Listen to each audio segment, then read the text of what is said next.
Am I recording? Yeah. Hey, we're gonna be talking about the astrology of the week. How's everybody doing? Hello, good evening, good morning, good afternoon. I hope you're all doing great. What is up? How are you? All right, let's dive in. Let's talk about the astrology of the week. What is up? What is up? What is up? How was everybody's fourth? Um, What did everybody do for the 4th of July? Anybody do anything fun and interesting? I did. I went to like a block party and it was like a lot of fun. Hello. Welcome. Oh wait, hold on. Let me pull up the astrology. Hello, hello, hello. Welcome, welcome, welcome. So, where are we at today? Okay, so everybody, thank you for being here. Let's see how many minutes, how far are we in? Oh, we're only like a minute in. We just started. Okay, we started like around 3 o'clock. Okay. I'm gonna be writing down I'm gonna be writing down the topics that we go over today, as I cover them so that when this gets posted, we'll have timestamps, okay? Let me wave at everybody. Hey Marissa. Hey Steph. What's up, Mr. Riquísimo? Ricky. You stayed home. Try to ignore the neighbors' fireworks, airport delays on the 4th. Listening from Italy, love that for you. Why are all the fire signs raging? Well, the moon's in Aries today, so Jupiter in Leo, Saturn in Aries, the moon in Aries. The fire signs are feeling themselves. I'm in the building and I'm feeling myself. Hey, I'm in the building and I'm feeling myself. Hey, I'm in the feeling and I'm right. The fire signs are feeling themselves. So yeah. The moon just went into Aries today. We have the moon in Aries for the next 3 days. Sad that Mexico lost. I know. I know, I know. Okay. I know we watched that yesterday and it was yeah, it was sad. We watched Mexico lose yesterday, me and the fam, and it was sad. Okay, let's dive in. Okay, let's not waste any time. So we're gonna be going over the astrology of the week. What do we got going on this week? Well, we are moving away from our. Oh, you like my dream catcher? Thank you. I actually have these are actually not mine. I have my dream catchers from my place, but as you guys know, for those of you that don't know, I actually moved to my parents' house within the last on the what was it? Like the 30th, the 29th of June. So last Monday, I moved back to my parents' house.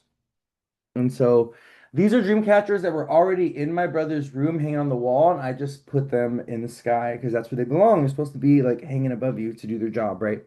But I have a whole collection of dream catchers on my own, and eventually I'm going to put all those up, and you guys are going to see this entire ceiling behind me full of dream catchers because they actually do help. They help me get better sleep. They do. They catch all the bad dreams. But you got to put them up in the air. They got to be hanging above you. They can't be like hanging against the wall. That's not the right way to have a dream catcher. A dream catcher needs to be up above, hanging, flying in the sky, doing its thing. All right. So where are we at? We had our Uranus-Mars conjunction on Saturday, and there was a lot of astrologers predicting crazy, intense, disastrous stuff on Saturday. People were predicting for the Uranus-Mars conjunction. There was a few, I'm not going to say any names, but there was a few astrologers that were saying there was going to be some big event in Los Angeles or some big event in California, and it was going to be earthquakes and lightning and chaos and destruction. And really, none of that really happened. And let me tell you why. I think it's because Jupiter is making a sextile to the Uranus-Mars conjunction. Someone said Newport Beach got wrecked. Oh, in what way? Hold on, let me see. I didn't hear about that. Newport Beach, 4th of July.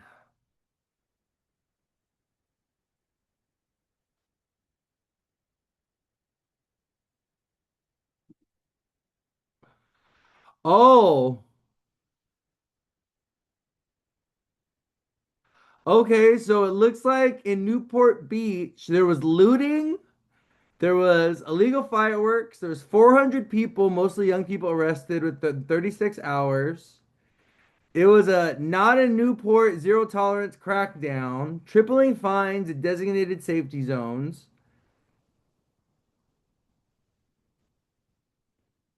Oh yeah, there was that storm in Coney Island, which I did report on. Yes, there was a sandstorm in Coney Island. Yes.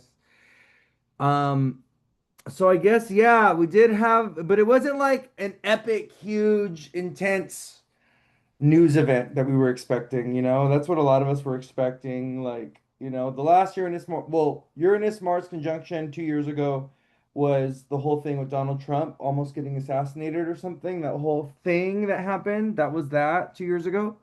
So we were expecting some kind of big political thing to happen or something. A lot of astrologers were, and that didn't happen. And I honestly think the reason why I think this Uranus-Mars conjunction was more fun, was more lighthearted, there wasn't as much disaster or crisis on a big level, is because I do believe that the negative energy of the Uranus-Mars conjunction was being mitigated by Jupiter. Jupiter in Leo, you know, Uranus and Mars um, making the sextile to Jupiter.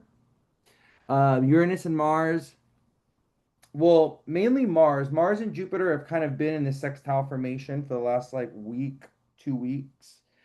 And you know, sextiles are ruled by Venus, the planet of harmony. And so, you know, sextiles, when there's a lot of sextiles in the sky, what happens is the aspect of the sextile, it gives relief and it gives an ability to redirect energy or to dilute energy from the more harsh or difficult transits or aspects, right? So let's say, you know, we have this Jupiter Pluto opposition that's building, right? And I do believe that that's going to be something that goes exact, not this week, maybe at the end of this week. Hold on, let me see.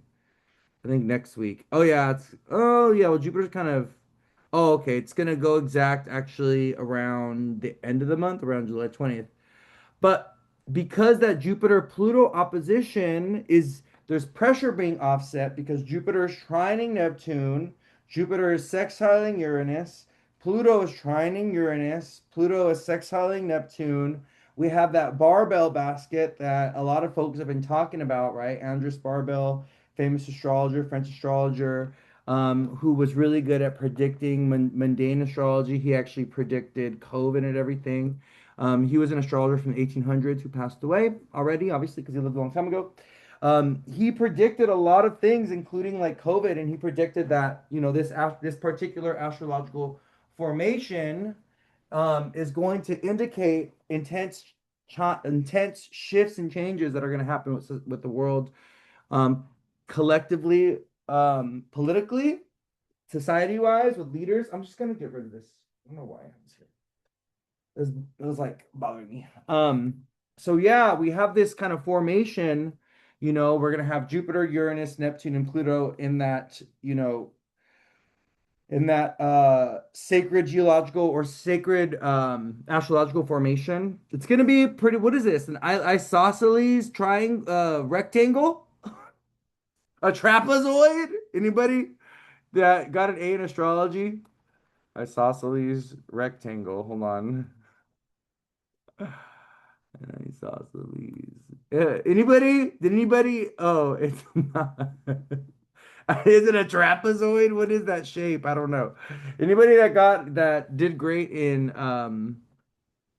math and in algebra or geometry, you know, you would know what that shape is. Anyways, yeah, so I do believe the Uranus Mars, a trapezoid. I do believe the Uranus Mars, the negative energy of that was diluted by the sextile to Jupiter, so we didn't get as many bad manifestations with the Uranus Mars, you know. Um, so what do we got going on this week? Let's talk about it. Let me take a look and see. So we are dealing with the moon in Aries. We'll get there. Let me see if there's any things that I kind of wanted to talk about though. If we have like any big stuff this week. Let me see. Hold on. I don't think we have our. We do have a new moon in Cancer, but I don't believe it's this week. I actually think it's going to be on Monday or Tuesday of next week. Yeah, it looks like it's going to be Tuesday of next week. that we have our new moon in Cancer. So we're kind of moving through our full moon in Capricorn cycle this week. This is going to be like the second week of Mercury retrograde in Cancer as well. So the Mercury retrograde is still kind of going to be at play. Jupiter's ingress into Leo. Venus goes into Virgo this week. Okay, so that's a topic. Okay, hold on. Venus in Virgo. We got to talk about that. In Virgo, we're going to talk about Venus is going to be going into her fall. Oh, well, we had a good time of Venus and Leo, didn't we? I must say that we did. I had a lot of fun when Venus was in Leo. We're moving through our Mercury retrograde. Mars is separating from Uranus. Let's see. Venus goes into Virgo on Thursday to Friday. So it looks like July 10th. July 10th, Venus goes into Virgo. So we'll talk about Venus and Virgo and what that means. That's going to be probably our first topic because I think that's the first thing that I'm seeing major astrological change this week or shift. Do you have any planets going into? We have Saturn who has stationed at 14 pretty much. Saturn is going to be sitting at 14 degrees Aries for a while because he is slowing down to retrograde. He's going to be retrograding within the next like a few weeks or a month or something. So we'll talk about that when we get there. Neptune goes retrograde tomorrow. Somebody says Neptune goes retrograde tomorrow. Oh, yes. Yep. So we got Neptune retrograde on July 8th. So Neptune, he stations tomorrow, retrograde on July 8th. We'll talk about that. We do have that.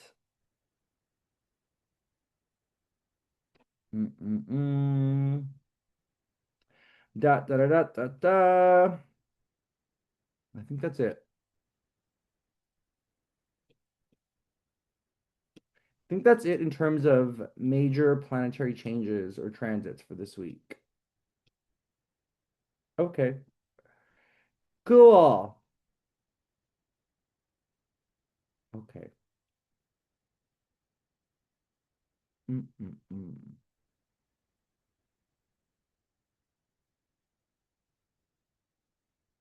Someone said, "Oh, I forgot what Venus and Leo was supposed to feel like." Well, it was definitely fun. I think Venus and Leo had us all uh celebrating something in some way for the last 3 weeks. Or there was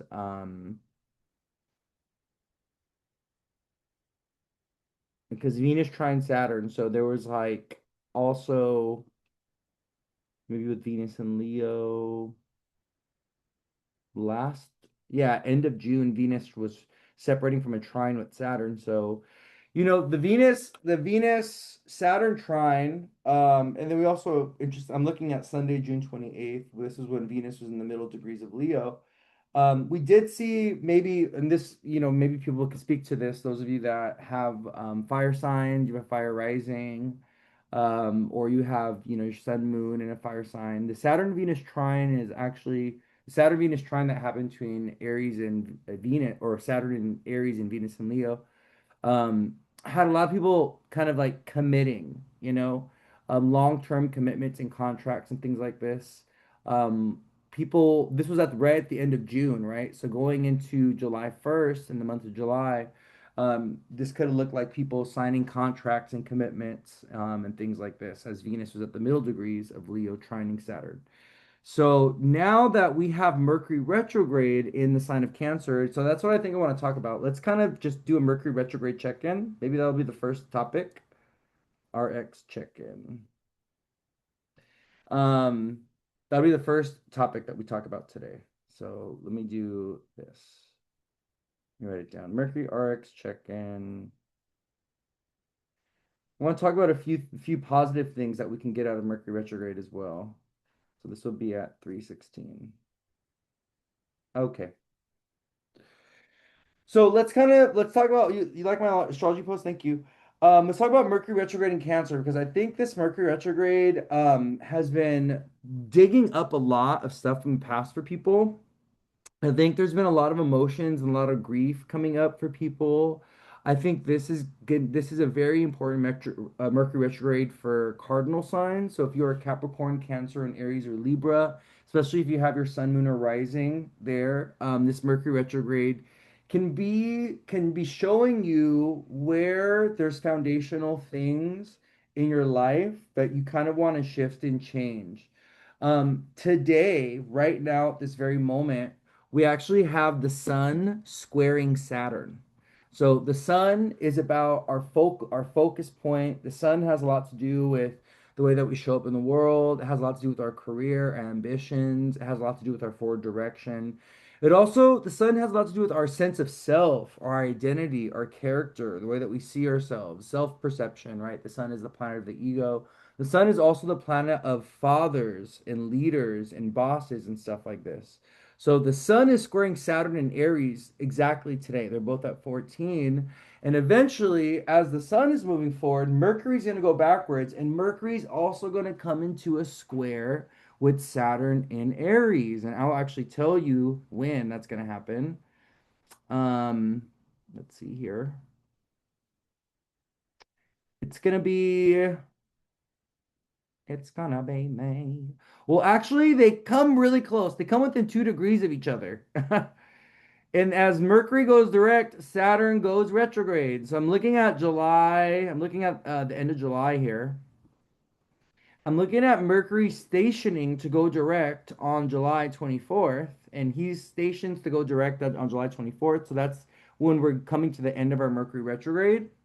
And then a few days later, Saturn stations and he starts to go retrograde on July 27th. So this is when Leo season begins, right? But Saturn's going to go retrograde. So we have Mercury retrograde in a cardinal sign right now. We have Saturn who's going to be retrograding in a cardinal sign, right? And so for the cardinal part of your chart, wherever you have Aries, Cancer, Capricorn, Libra, if you have key placements like your sun, moon, or rising in a cardinal sign, you want to really think about what Saturn and Mercury are having you go back to take a look at. There's some kind of restructuring that's happening. There's old commitments. There's old jobs possibly that you may go back to, or even there's old applications you could have put in for work or job, and finally that comes back. You see some forward movement with those activities or something like this. The sun, Mercury, and Saturn have a lot to do with our career. They have a lot to do with jobs. They have a lot to do with partnerships. They have a lot to do with contracts. They have a lot to do with legal matters as well. Saturn is the planet that rules over government. Saturn rules over legal matters. Saturn has a lot to do with mass institutions and bureaucratic institutions. So when we're talking about Saturn, and we're talking about Sun square Saturn and then Mercury retrograding back into square with Saturn, come like a few weeks, what we're talking about is needing to take a look at our relationship that we have with these larger systems and also the like made possible documentation that we need to process, right? You have to renew your passport, right? You have to like pay that parking ticket. You have to deal with some kind of authority figure. You have to talk to a doctor. You have to talk to a judge. You have to talk to like a clerk. You have to talk to a police officer, things like this, right? And I want you guys to be very aware of this with the cardinal part of your chart because I do think this Mercury retrograde is having the cardinal signs or the cardinal parts of our chart go backwards in some type of way. And there's some kind of reflection. The other thing that I wanted to remind you guys though of is, you know, Mercury is, if you put Mercury on the rising, if you put Cancer on the rising, we have Saturn in the 10th house to the Mercury retrograde, right? And because we also have Uranus and Mars in the 12th house to Mercury retrograde. So if you put Cancer on the rising, right? You put Cancer on the rising and you put the Sun and Mercury retrograde there, what you get in the 12th house is Gemini, where Mars and Uranus is transiting, okay? And then when you get in the 10th house, okay, is Saturn in Aries. So what does this mean? This Mercury retrograde has a lot to do with mental, emotional purging. It has a lot to do with stress and anxiety. It has a lot to do with rest. It has a lot to do with also possible illness and stuff like this. You know, lung illnesses, people's anxiety, people's nervous system getting, getting triggered, paranoia, sleeplessness, restlessness, issues with the lungs. Because of why? Because of Gemini in the 12th house to the Mercury retrograde, where Uranus and Mars are also at. Okay.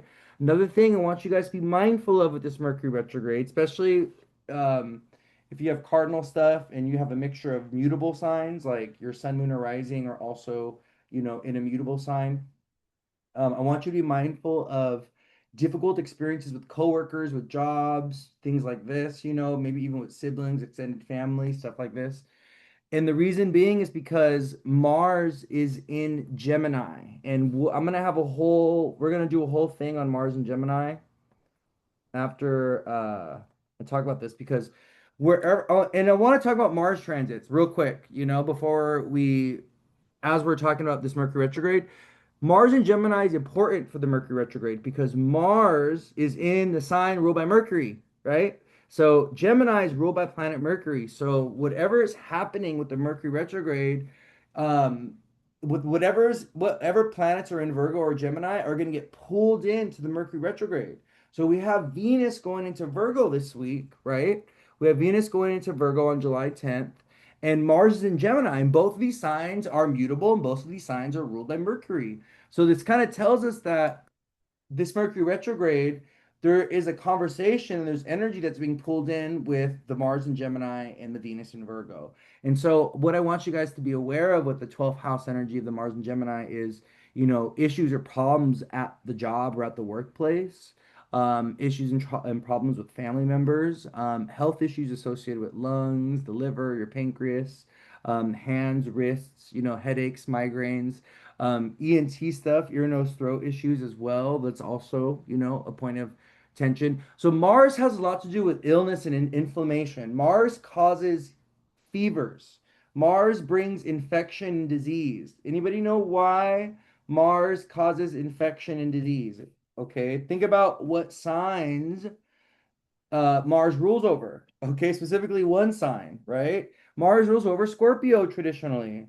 Scorpio is the sign of infection. It's the sign of disease, right? And because Mars has a lot to do with illnesses that penetrate the body, that penetrate, you know, the penetrating nature of Mars, when you come under attack with the virus, with bacteria, with the fungus, when you are being attacked by an external thing, right? Even if it's really small, that is Mars. Mars also rules the blood. Yes, Mars rules the blood, Mars rules the brain, all these things, right? So, if you have a mutable sign, if you are a mutable rising or if you are a mutable moon, especially, because the moon has a lot to do with health in the body and transits the moon and health in the body, you need to be mindful of your health and your wellness. And if you have any kind of inflammatory illnesses already, Mars transiting Gemini coming into square your Virgo rising or Pisces rising or Virgo moon or Pisces moon, okay? Mars coming into oppose your Sag rising or your Sag moon, Mars coming into conjoin your Gemini moon or Gemini rising will instigate and inflammate any pre-existing chronic health conditions that you already have a lot of times, and so you always want to monitor kind of what's going on with Mars because Mars has a lot to do with infections and diseases and inflammation. And Mars, he makes things worse. Okay, if you already have an illness or a sickness, Mars will make things worse. He'll also put you in pain. He'll cause more pain. Both Saturn and Mars like to hurt us. It's kind of their job, ironically. Oh, so I want you to be very mindful of this, okay? Scorpion, Aries, Aries inflammation. Yeah, Aries inflammation too, but they both are, right? So I want you guys to think about this. If you have a mutable moon, you have a mutable rising of Mars and Gemini, okay? But yeah, this Mercury retrograde could be triggering some of this stuff. It could it could bring up old illnesses or old sicknesses. Um, Another big thing that has been happening with this Mercury retrograde in Cancer is seeing people from the past that we haven't seen in a long time, reconnecting with old family members, with old friends, There's been this energy of homecoming for people with Mercury retrograde in Cancer. Cancer is a sign of home and family. Cancer is a sign of the past. It's the sign of the mother. It's the sign of our family tree, right? And so what we've been seeing with Mercury retrograde thus far is people having a homecoming in some type of way. People going back home, reconnecting with their mother, reconnecting with their family, reconnecting with people of the past, or even reconnecting with people from childhood, like friends that they haven't seen in a long time, things like, or that haven't seen in a long time, and things like this, right? So these are all current themes with the Mercury retrograde in Cancer. The one of the other things I wanted to say though, the full moon in Capricorn, Saturn in Aries, Mercury retrograde in Cancer. There's been a lot of things around endings and grief and emotions that we need to hold space for during this Mercury retrograde. Mercury retrograde in Cancer is a very sensitive one. It's a very emotional one, right? And what it does is it brings up emotional attachments, or it stirs up the emotional waters that have been kind of, you know, laying dormant, right? And so I just want everyone to be very mindful of, you know, people feeling very sensitive during this Mercury retrograde in Cancer, right? We have roughly 2 more weeks left of the Mercury retrograde. So, okay, so we just want to be mindful of that, all right? All right, I think that's it with the Mercury retrograde in Cancer. Let's move on. So let's talk about Mars and Gemini. Since I already was kind of talking about that, let's talk about it officially, okay? So Mars is really good for a few things. If you are a mutable person, if you are a Gemini, Virgo, Sagittarius, or Pisces, Mars is going to instigate, inflammate, attack, right? So when you have a Mars transit, like let's say you're a mutable sun, right? You have the sun in Pisces, Virgo, Gemini, Sagittarius. Mars comes in to conjoin your Gemini sun. Mars in Gemini comes in to oppose your Sagittarius sun. What could that look like? That could literally manifest as a fight or an argument with the boss, with an authority figure, with your father, okay? Or you coming under attack by someone in some type of way publicly, right? So sometimes a Mars opposite the sun, or Mars square the sun transit, can literally manifest as you coming under attack by a coworker, or even by a stranger at the job or at the workplace, or you having to fight and defend yourself in some type of way, okay? Or having, a bad experience with like a police officer or something like that, getting pulled over, that could be a Sun square Mars transit, or Sun opposite Mars transit, right? So I just want you to be aware of this Mars transit as Mars is transiting Gemini. If you have mutable placements, a moon square Mars coming in to square your natal moon or oppose your natal moon can literally look like a moment of frustration or anger with the family, right? Um, Sometimes Mercury square Mars. So if you have a mutable Mercury and Mars comes into square Mercury, that could look like you breaking a laptop or you breaking a phone. That can also look like your car giving out, or you popping a tire in your car, or having some kind of malfunction around an electrical device, right?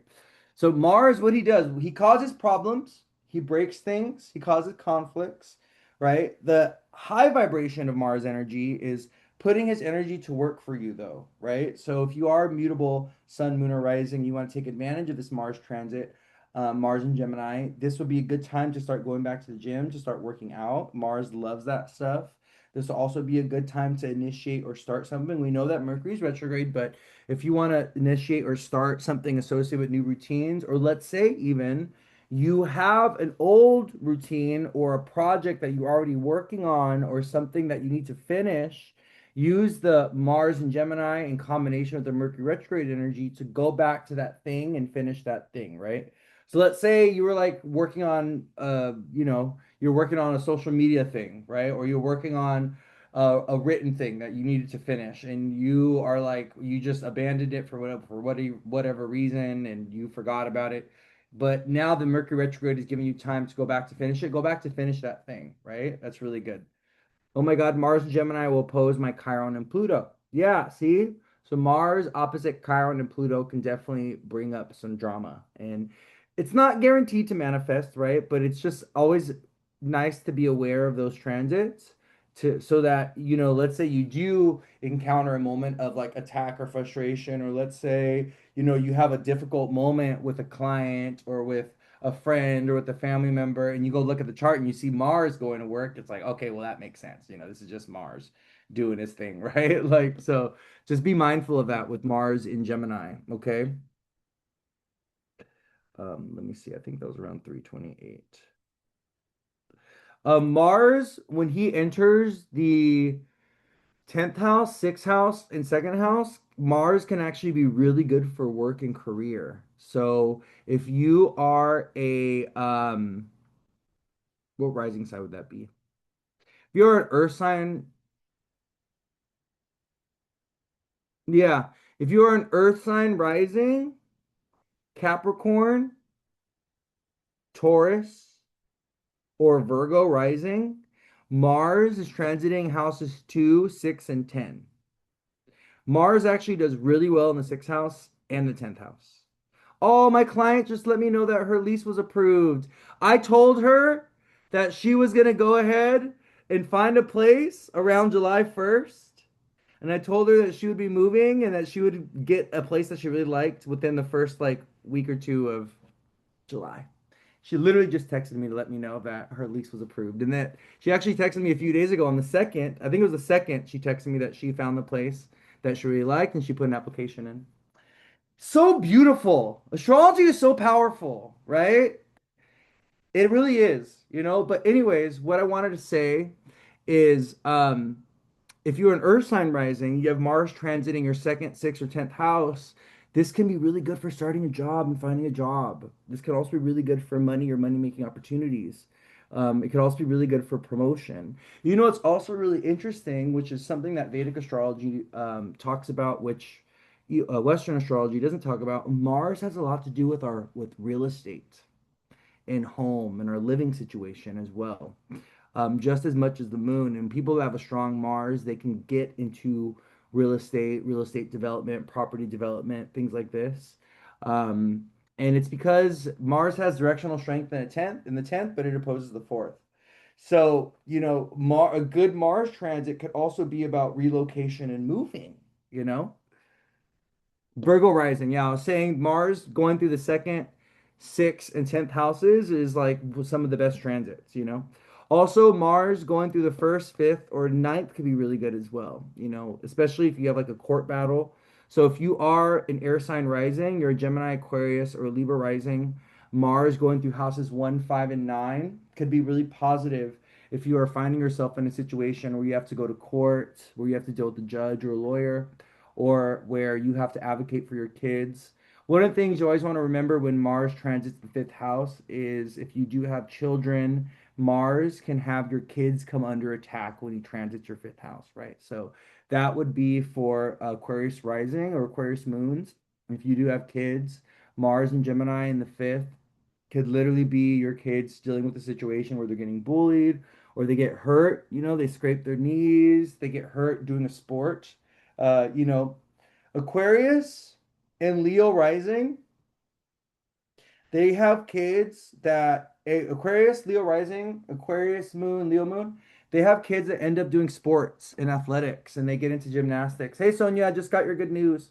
Um, yeah, they have kids that end up getting into gymnastics, they get in sports, athletics, because in the fifth house, 11th house access, they have Sagittarius and Gemini, right? So Aquarius rising has Gemini in the fifth, and then Leo rising has Aquarius in the fifth. So this is why they end up having kids that are very active, typically, Aquarius and Leo rising and Aquarius and Leo moon. But with Mars transiting those houses, it's like, oh, your kids could end up getting an injury at the sporting event, right? They could end up getting hurt at the game. So you just want to be very mindful of Mars because sometimes a Mars transit, it doesn't manifest with you. It manifests outwardly in the house that it's at. It manifests outwardly where Mars, attacks someone, someone in your chart based on the house that he's transiting, right? So sometimes when Mars is transiting the fourth house of the mother, your mom will get cut. She'll hurt herself at home, right? Or she'll get injured in some type of way. When Mars is transiting your third house of siblings, You can get in a fight with your sibling, or your sibling can end up getting hurt at the job or something, right? So Mars's energy, planets, transits, those energies don't always manifest with us. They manifest sometimes around us with the people that are in our life, right? And it's really cool because what you can do, you could take a look at an event that happened in your chart, and then you can see in that same event, if it affected like a family member or friend, you can see that same event in their chart as well, but it's manifesting in a different way. There's different configurations, right? To where you'll see it in their chart as well. But it's really cool when you kind of tie charts together based off shared experienced events. It's really fascinating, actually. It's a really cool thing to see. So, yeah, so you just for those of you that are mutable primarily. You have Gemini, Pisces, Virgo, Sagittarius placements. You just want to be very mindful of Mars and Gemini because Mars and Gemini, especially if your Sun, Moon, or Rising is, if you have that immutable sign, because Mars can instigate problems. Okay, he can bring drama, he can bring crisis, and things like this. He can bring inflammation. He can make health issues worse, especially health issues that have a lot to do with infections or disease or pain or blood. Okay, things like that. I have Gemini in my fifth, and my son has a bunch of planets in his eighth in Gemini. Oh, well, where's your? Oh, also, you got to take a look at your Mercury. He has no interest in sports at all. You got to take a look at your Mercury, right? Obviously, if a kid has eighth house, a whole bunch of eighth house stuff, he's probably not going to be interested in sports or athletics. That's more of an isolated, leave me alone. I want to play with my toys by myself type of child. But the placement of your fifth house ruler will tell you about your kids as well, right? So wherever the fifth house ruler is placed in your chart, if you have the fifth house ruler in the fourth house, you're gonna have kids that your child's gonna be mama's boy or mama's girl, or very family oriented, or not gonna want to go anywhere. If you have Mercury, fifth house ruler, if you have the fifth house ruler in the 12th house, same thing. Your child's gonna be spiritual, private, but very shy, very timid. Your children are not gonna want to go outside and play and stuff like that, right?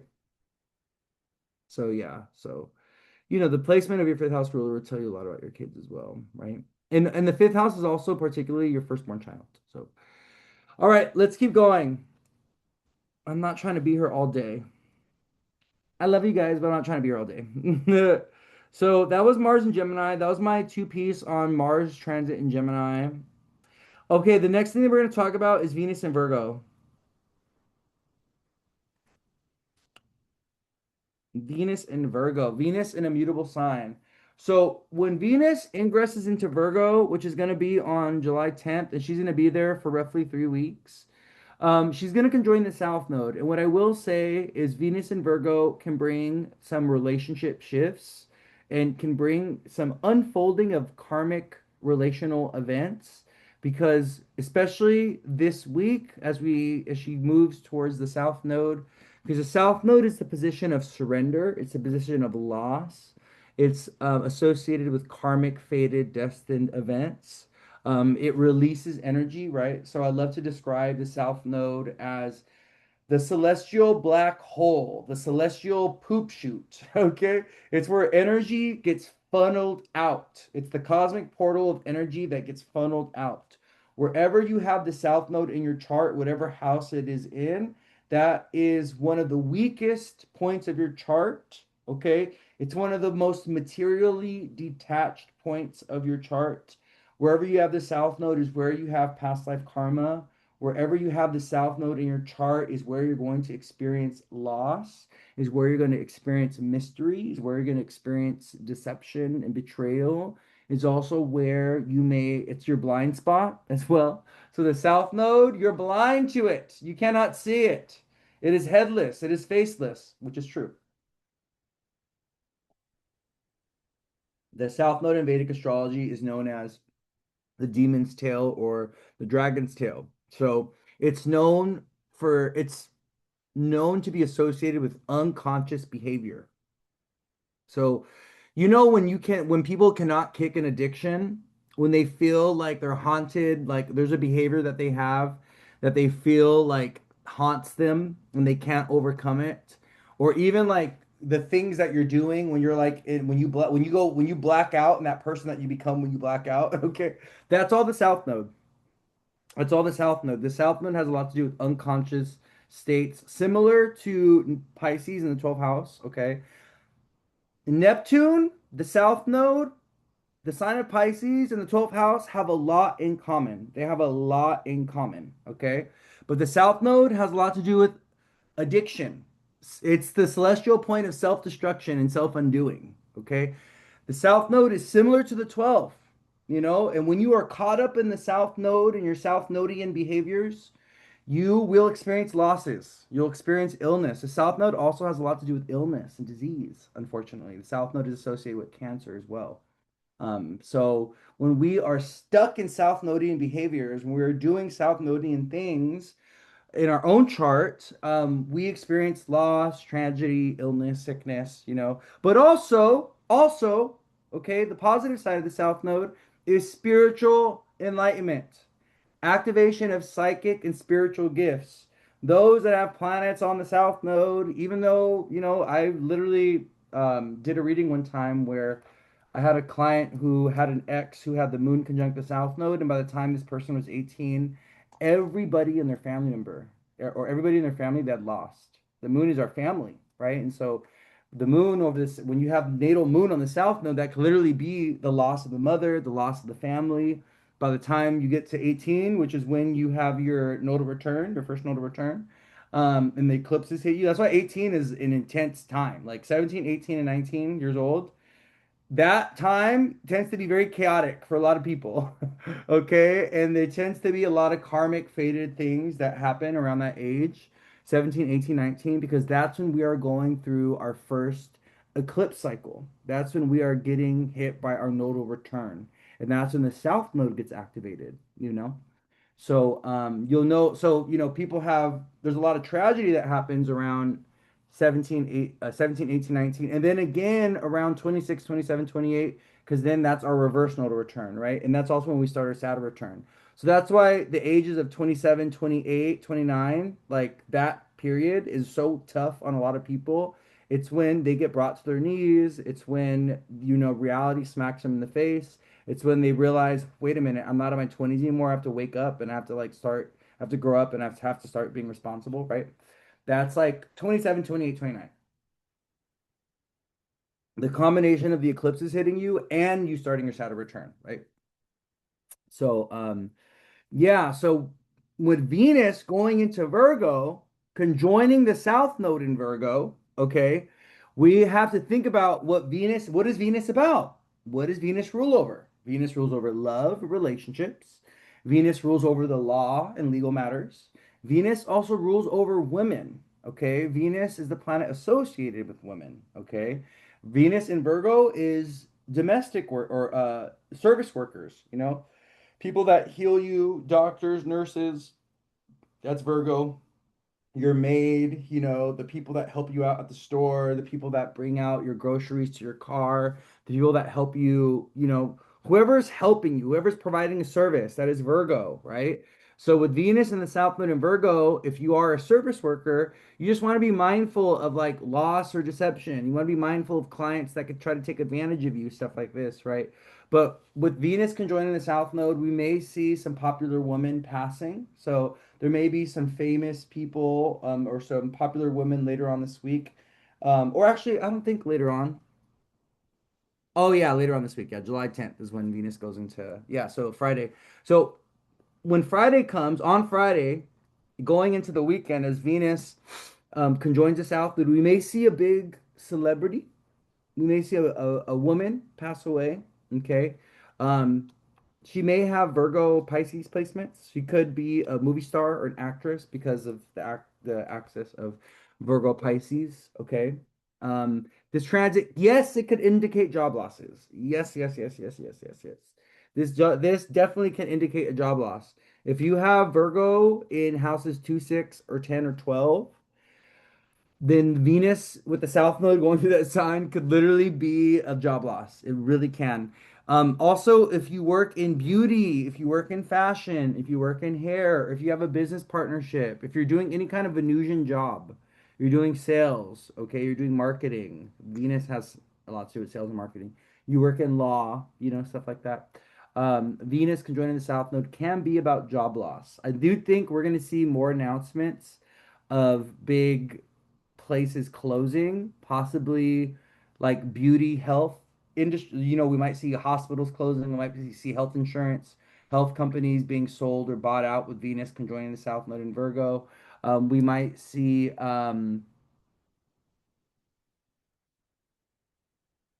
yeah, like the other thing was, yeah, health industry, beauty industry mainly, getting impacted with Venus in the South Node in Virgo. So, but yeah, if you do have Virgo in houses 2, 6, 12, or 10, okay, these are the career money houses. You do want to be mindful of this, okay? You want to be mindful of the Venus South Node thing. Someone said, I have a strong feeling like I'm not going to be doing my job for much longer, like it's coming soon. Yeah. Yeah, Venus conjoining the South Node can be about that, okay? The other thing is I do think Venus in Virgo with the South Node and Venus going to her fall. So that's the other thing we got to remember. Venus is fallen in Virgo. Why is Venus fallen in Virgo? Because she's in a sign ruled by Mercury. And what happens when Venus goes into Virgo, she gets very insecure. She starts judging herself too much. She gets very self-critical. Her elegance, her beauty, her strong sense of self, she kind of loses that. I always think of Venus in Virgo as like the maid, you know? I think of Venus in Virgo as another archetype of Venus in Virgo is like Cinderella, you know? She is taken from an elevated position and she's cast down in society where she has to like work. And the last thing Venus wants to do is work, right? Venus is Libra, trophy wife. Venus is Taurus, the Empress, right?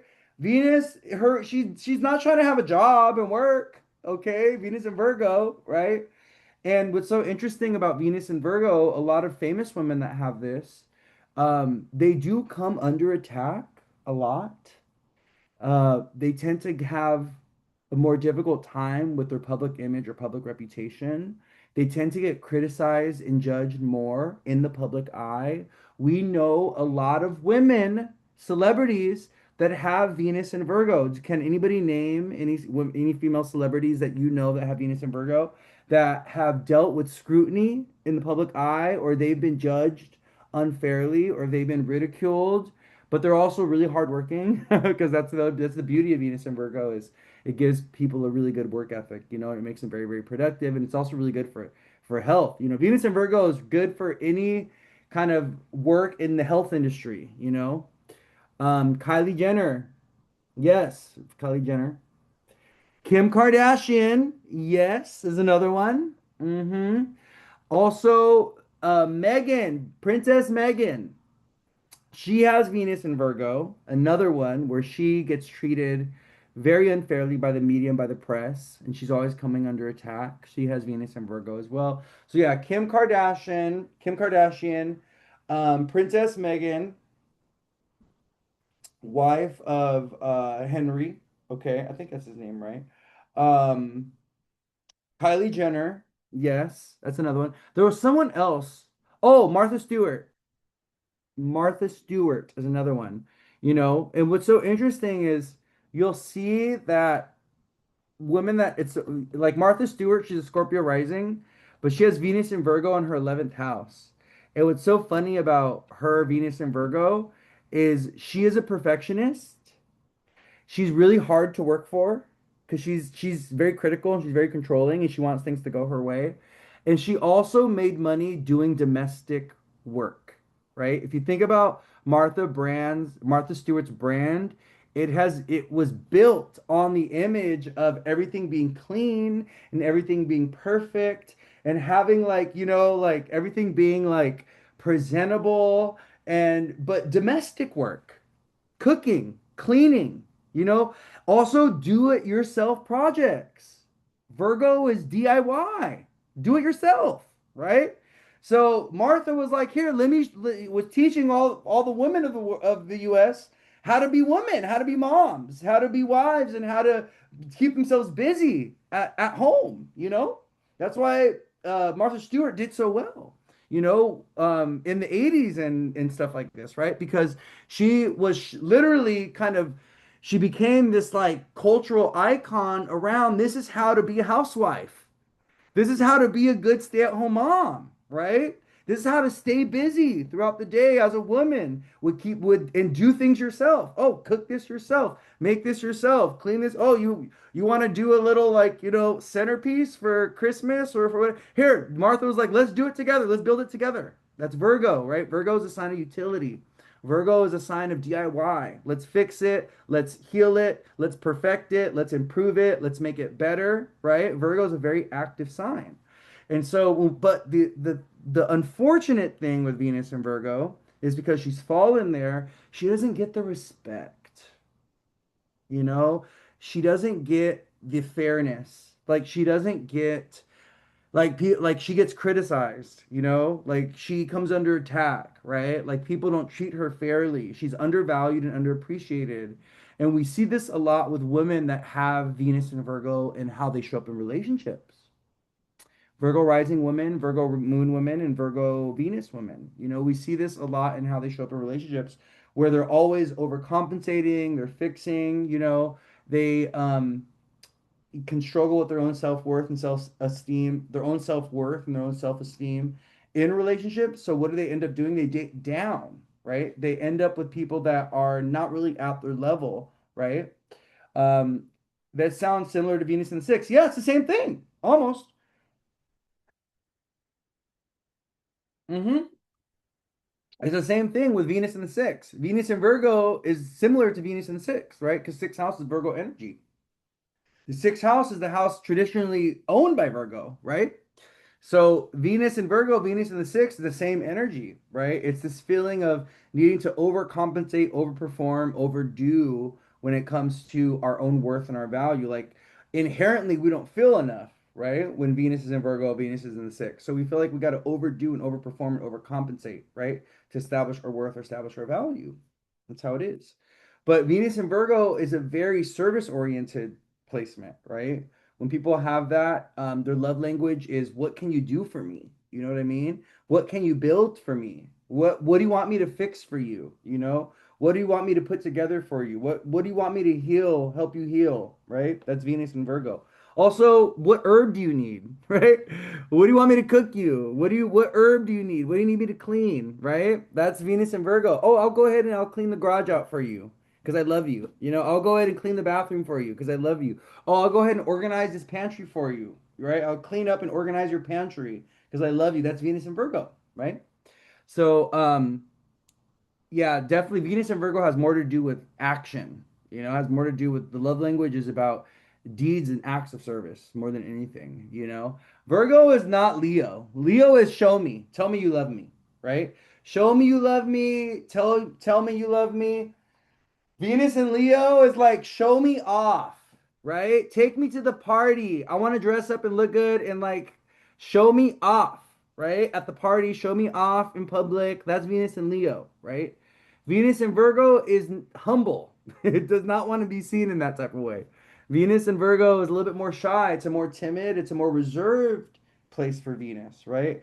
Always think of Venus in Virgo as also women that cover up and they're very conservative with the way that they dress. Like you're not going to see a Venus and Virgo woman shaking her ass and shaking her tits and having everything out, unless she has other stuff, right? Unless there's like some more wild stuff going on with her Venus, right? Or with the rest of her chart. But Venus and Virgo and Venus and Earth signs in general is very conservative.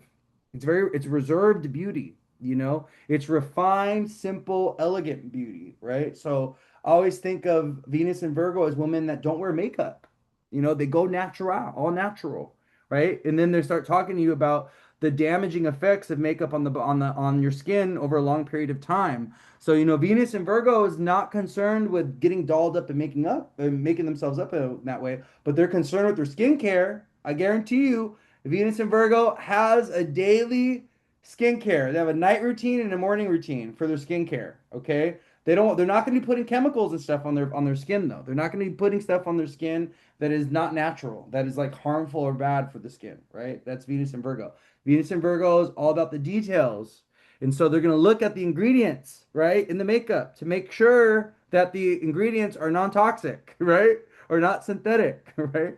So, yeah.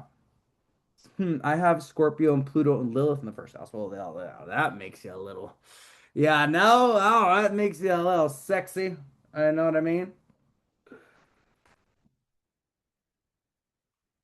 Yeah, well, Lilith is a bad girl. So, whenever you see a woman with Lilith, whenever women have a strong Lilith signature, they're gonna have tits out, ass out.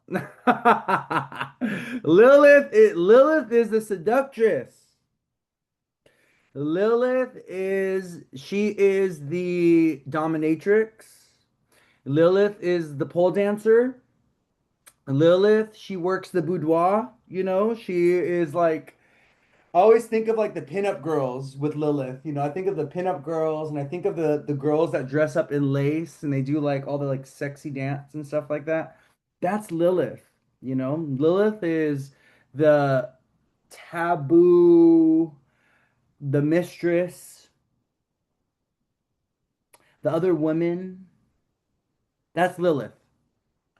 That's how Lilith actually shows up in Sinistry.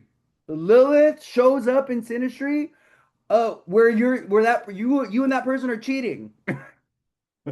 Y'all cheating. That's Lilith's Sinistry. Oh, you're sleeping with your boss?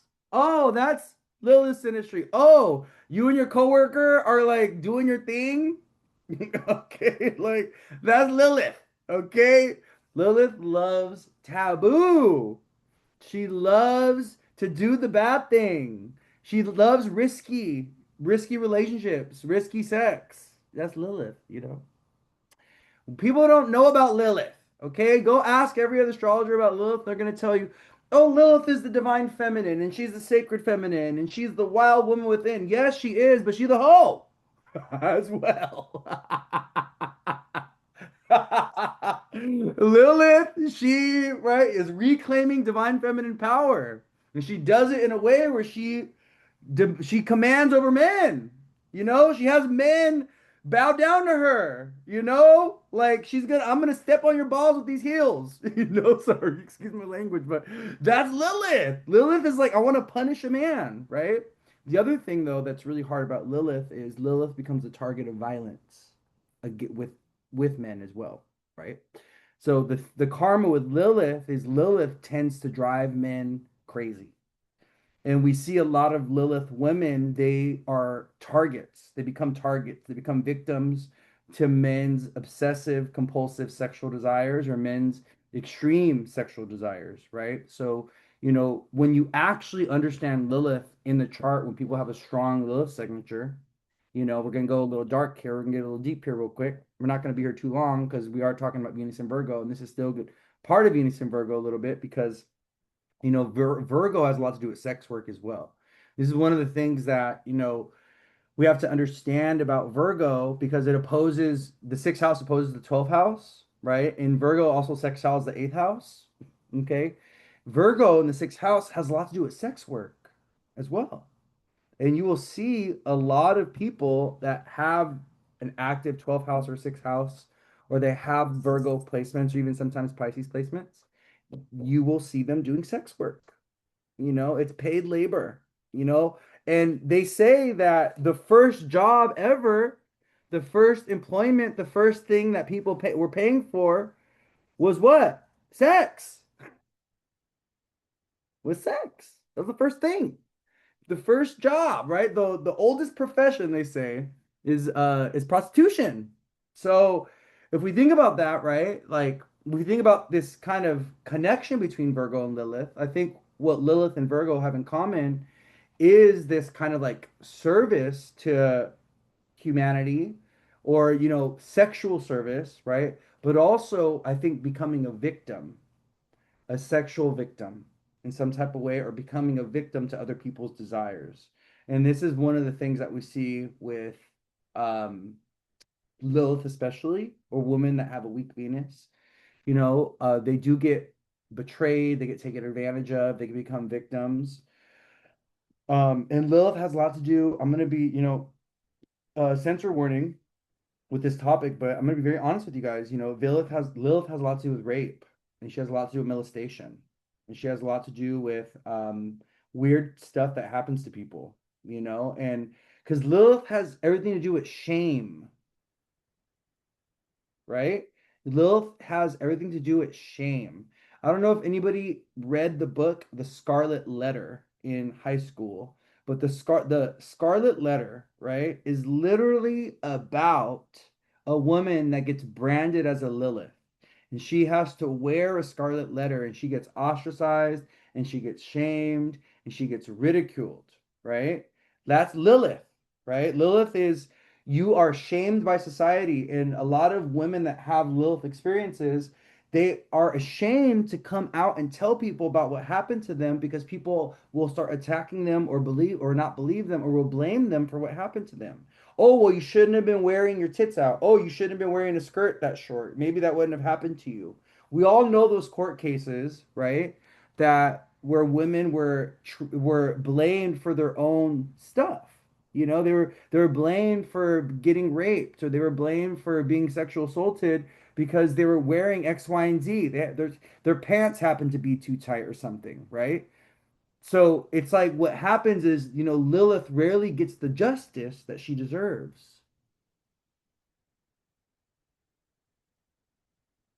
She rarely gets the justice that she deserves. Because Lilith, she also exists a lot of times outside of society. You know?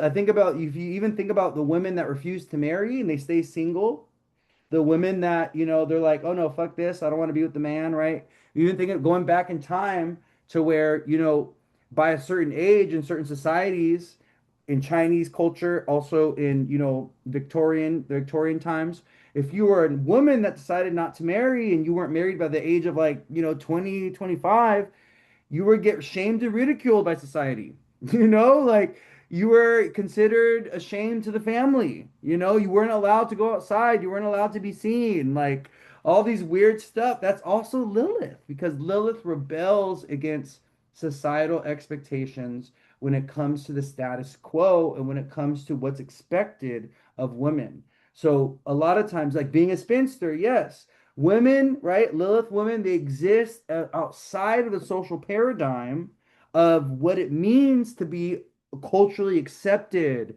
as a woman, right? This is also why Lilith is the witch. And women that have a strong Lilith energy, okay, they're witchy. They are witches. They have the karma of being a witch. They have the karma of being an herbalist. They have the karma of being they worked with the nature spirits. They were, earth, they were, part of a coven. They were, nature, green witches in past lives, right? Like Lilith also has a special connection with animals. You'll see this. A lot of women that have Lilith signature, they will love their animals more than they do their own kids. That's so true. They're like, why does my mom treat their dog better than she treats me? Because she's a Lilith, okay? That's why. Yeah, sex doulas. Yeah, sex doulas for sure. That's all Lilith, and in the karma, when we really start to understand the karma of Lilith, and also, Venus in fallen in Virgo, if we start to understand this, what we start to see is like, wait a minute, these are women that are threatening the status quo, right? These are women that they're working in the underbelly, right? It's like everyone's ashamed because all these rich politicians and all these kings and queens and all of these like celebrities, they're all with Lilith at the end of the day, right? They all hit up Lilith, hey babe, like can you fit me in for 9 o'clock? Like I need a BJ, Like they all get caught with Lilith, at the hotel. You know what I mean? They should be on a work vacation and they're 9 p.m., 10 p.m. at night getting caught with Lilith at the hotel. You know what I mean? Like Lilith is literally about she does the underbelly work of society. The work that gets shamed and ridiculed, the sex work, the spiritual work, the occult work, the dominatrix, the findom work, right? Punishing men, making them give her money as a form of sexual service. That's Lilith. Pay me. That's another thing, right? Lilith loves to get paid. She don't do nothing for free. Okay. Lilith, pay me.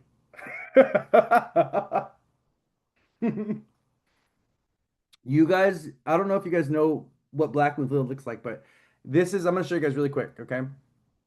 For those of you on the live, this is Black Moon Lilith right here. So this is Lilith right here. This is who we're talking about. This one right there.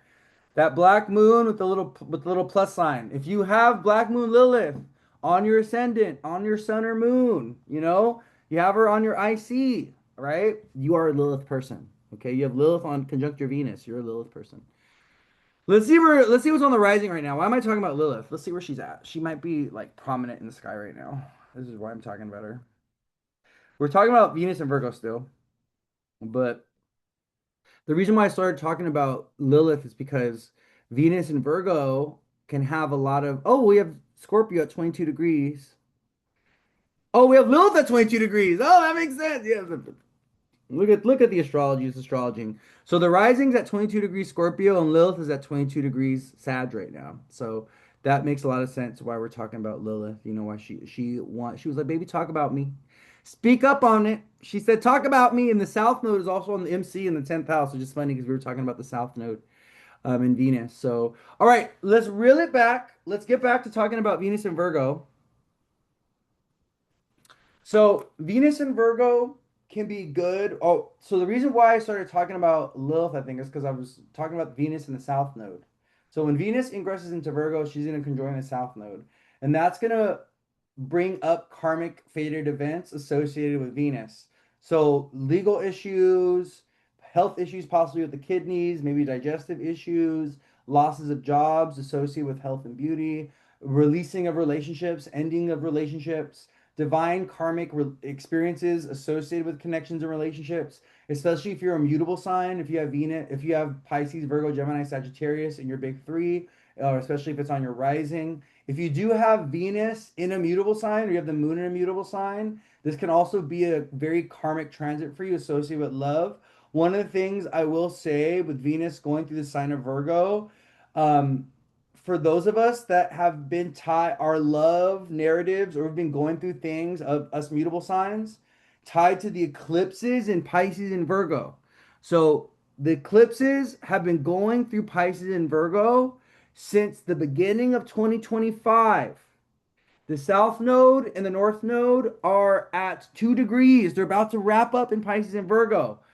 So Venus going over the South Node in Virgo could be about this final karmic release, this final karmic surrender, this final karmic purging or ending of something that is associated or tied to the nodes and the eclipses in Pisces and Virgo. This is especially relevant for you if you are a mutable sign, if you're a Pisces, Virgo, Gemini, Sagittarius. But what you want to think about is what has been happening in your Virgo house since the beginning of 2025. What is your Virgo house, right? What house is it? Is it your fifth house of children? Is it your sixth house of jobs and work and health? Is it your seventh house of partners in love and business and of legal matters? Is it your eighth house of debt, right? Because this Venus in Virgo can bring a little bit of resolution or clearing up of matters associated with that house, but we also got to keep in mind the South Node is wrapping up there. Okay, the South Node is ending there, is clearing out its energy, and so there's like some kind of final narrative that's wrapping up associated with our Virgo and our Pisces house, right? So I just want you guys to keep that in mind with Venus's ingress into Virgo. Think about what do I need to finally release or clear out or let go of in my Virgo house, right? What can I possibly heal or bring into balance or recalibrate with my Virgo house now that Venus is coming in here to heal things or clear things or balance things, right? So one of the things we always want to remember with Venus transits and with Jupiter transits, okay? If we already have issues associated with that house that we're going through, Venus and Jupiter, they tend to bring a solution. They tend to make things easier. They tend to alleviate pain. They tend to resolve conflicts. So if you've been dealing with some kind of issue or some kind of challenge associated with your Virgo house, right? Venus's ingress into that house could be a little bit of a healing balm. Could be a little bit of a release or a clearing, or it could bring some relief in some type of way, okay? A resolution. I'll speak for myself really quick as an example. I'm a Pisces rising, so I have Virgo in the seventh house of partnerships. And the South Node has been going through my seventh house, and the eclipses going through my first and my seventh. I've had some really weird experiences with other men since the beginning of 2025. I've had to let go of two men that had key Virgo placements where it was like the relationship stuff wasn't even relationship stuff. Like it didn't even get that far, but there was just like deception and there was like hidden motives and there was blurred boundaries and there was confusion and there was insecurity and there was projection and there was inferiority complex and there was just a lot going on there in the seventh house, okay, with the south node for me. And I'm hoping that I do not see a return of either one of these individuals, but what Venus may bring into my life going into my seventh, she may bring a partnership. She may bring some kind of resolve associated with those connections and friendships of that fell through over the last year and 7 months since I've been dealing with the South Node going through my seventh. So I wouldn't be surprised if the combination of the Mercury retrograde and the South Node and Venus going into my seventh, if there was some kind of, reconciliation, or if one of those guys try to just reach out and, make amends in some type of way, maybe. But I'm not expecting it. I'm not looking forward to it. And neither, nor do I want it because I don't want either one of those guys in my life at all. As I just don't want them in my life as friends or anything. They can't be trusted. They have weird motives and stay away from me, please. Thank you. It's weird. I'm gonna tell you guys, like, while we're on this topic of Venus and Virgo, I'm gonna talk about something really quick. Um, when it comes to planets that are fallen or detriment, because when you have fallen or detriment planets, um, you're going to experience some hardship or difficulty associated with those planets. And I can speak for myself with this because I have all my relationship planets in detriment, okay, and they're afflicted, and then I have a few of them in really bad houses, okay, or one of them in really bad house. So I have a Capricorn moon, I have Venus in Scorpio, I have Mars in Libra. And my Mars in Libra is in the eighth house with the South Node. And what this literally manifests as over and over and over again, this manifests as partners, whether it be business partners, whether it be friendships, especially men, things, experiences with men, because I have Mars in the eighth house with the South Node, that get jealous of me, that try to take advantage of me, that try to steal from me, that have hidden motives, that try to compete with me in some weird way, that just deceive me, that lie to me, that have a hidden life. Like, I have dealt with, when I tell you I've dealt with like the worst of the worst and just like some really weird karmic stuff associated with love, it's the South Node Mars in my eighth house in Libra. And a lot of these guys have had Libra placements, okay? It's my 22-degree Venus in Scorpio and it's my Capricorn moon. Like, it's crazy. I have a Capricorn moon in 11th house. I deal with friends sometimes that literally become burdensome, or they try to control me and dominate me, or they try to tell me what to do and boss me around. It is like this crazy thing that I experience in my personal relationships. And it's like my chart is beautiful. Else, like, otherwise, my chart is amazing. Like, I have a ninth house stellium, I have a 10th house Saturn, like I'm a public figure, my work and my career life is great, like everything is so good in my chart. But when it comes to my individual relationships, when it comes to my love life, that is real where I really see the the detrimental status of my planets manifest in the low quality experiences that I have in relationships. Like I've gotten to a point where it's like with my work and my career path, I like can't even partner with people because whenever I partner with people, some weird ish shows up because of that South Node Mars in the eighth house in Libra, and then what my North Node in Aries in the second and Jupiter in Aries in the second is teaching me to do is to be independent. I'm here to be a pioneer and I'm here to do it solo bolo, And it gets lonely sometimes. It does, but it's also part of my karmic development. And it's something that I understand with the way my chart is constructed, with my North Node in Aries with Jupiter there, and my South Node in Libra in the eighth house with Mars. I understand that my karmic pattern has literally been relationships in past lives that have sabotaged me, you know? Or even, let me tell you how intense this is. I'm about to be on the real with y'all right now. You guys, I'm about to tell you some crazy real stuff right now, okay? There was this guy that I had a horrible experience with during my Saturn return, 20, when I was 26, 27 years old. He had a whole Libra stellium in my eighth house, and he had Saturn and Mercury and like all this stuff right on my eighth house Mars. And he had even like a placement, I think he had Pluto like on my south node, okay? I had a dream that this man killed me in a past life. And I would have different variations of him trying to take my life or him like killing me and like trying to hide the body. And I literally had like three different variations of this dream, three different scenarios of this happening. Okay. The last time that I saw this man, we ended up fighting. Like I am not a violent person. I do not fight. I have Mars and Libra, you know? But this man, he got under my skin and he triggered me and he was just lying directly to my face and I caught him in a situation where he was literally with someone else.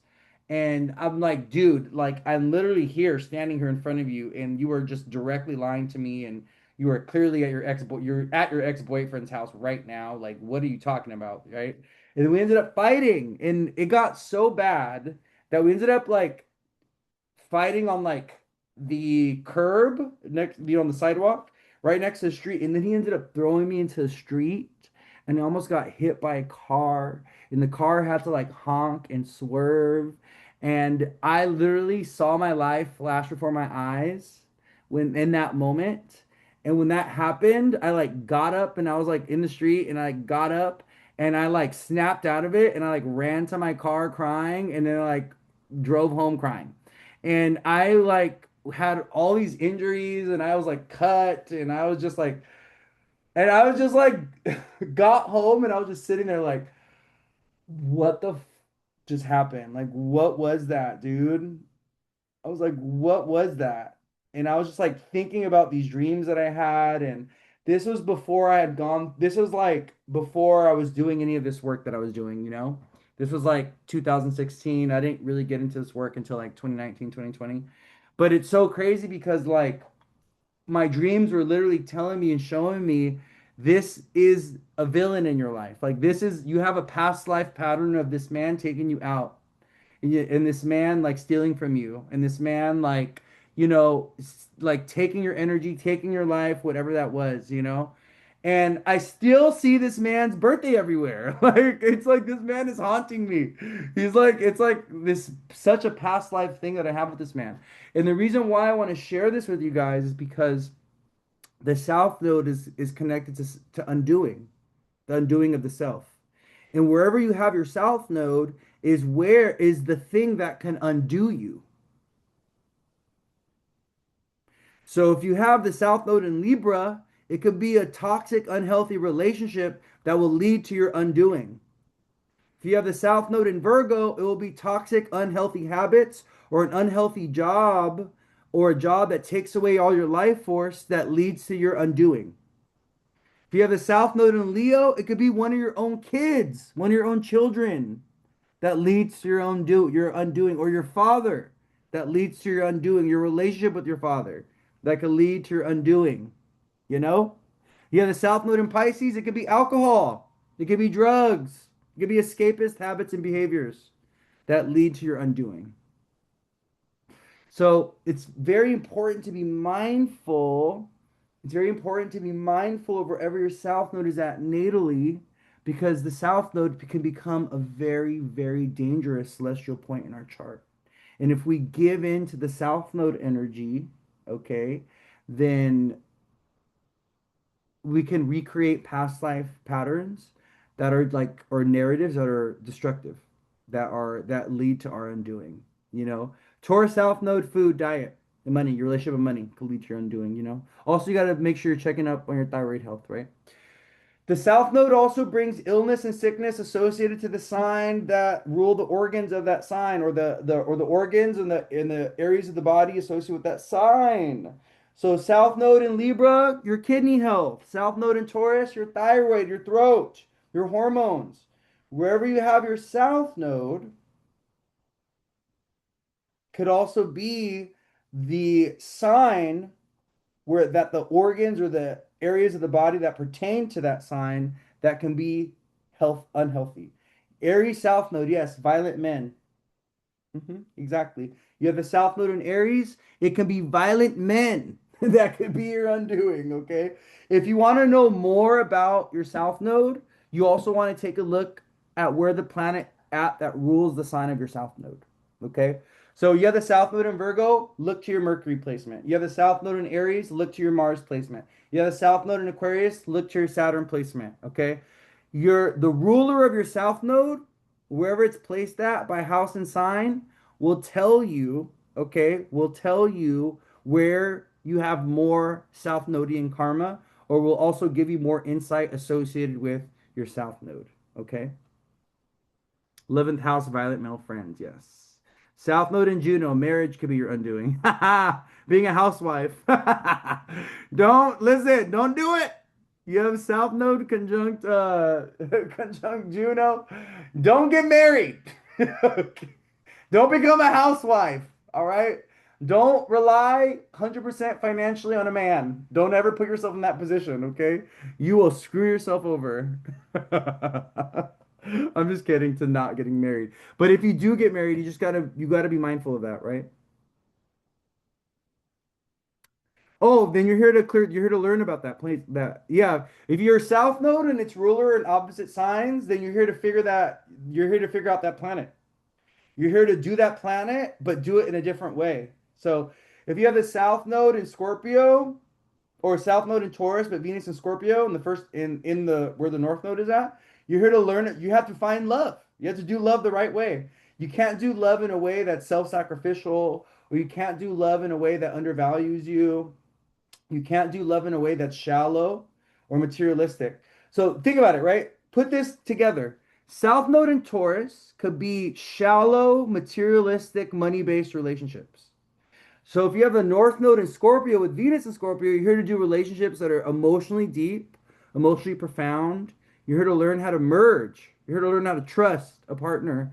You're also here to learn how to make money for yourself and not fall into a codependent relationship where you're being 100% taken care of, right? Because a lot of times, if you have the South Node in Libra or South Node in Taurus, and you end up with a partner that takes care of everything financially, you will end up in these weird karmic situations where you lose authority or power or autonomy over your life, and you have like no control, or a partner will abuse that power that financial power that they have over you. So you got to be very careful with that. A lot of times, and people, when we're not aware, people are like, oh my God, I want someone someone that has a South Node in Taurus, they can literally have this dream of someone taking care of them.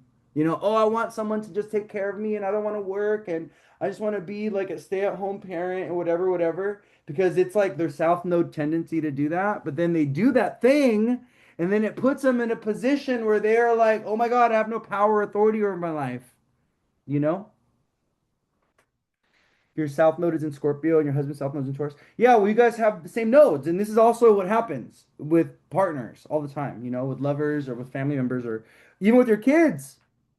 You'll have the same nodes as them, or you'll have the same nodes in reverse, because the nodes also tie us to people karmically.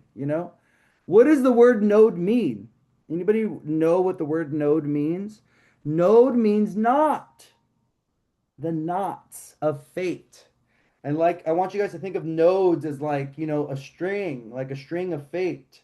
And when we have the same nodes as people, our strings, our karmic threads are tied together. You and that person were destined to meet each other when you have the same nodes as someone. You had to go through them. They are part of your karmic path. They're part of your karmic development. They are tied to you. celestially. All right. You got your spirit, your soul is tied to them in some type of way. That is when you have the same nodes as people or opposite nodes. And it happens a lot, or even you have planets. This is in synastry all the time. All the time. I show people this when I do readings. They'll have, their sun is on your north node. Their Venus is on your south node. Past life karma when it comes to relationships. We see that all the time. All the time, all the time. You know? So with the South Node in Virgo and the North Node in Pisces, I gave you guys a little instruction on the nodes there. You're welcome. Okay.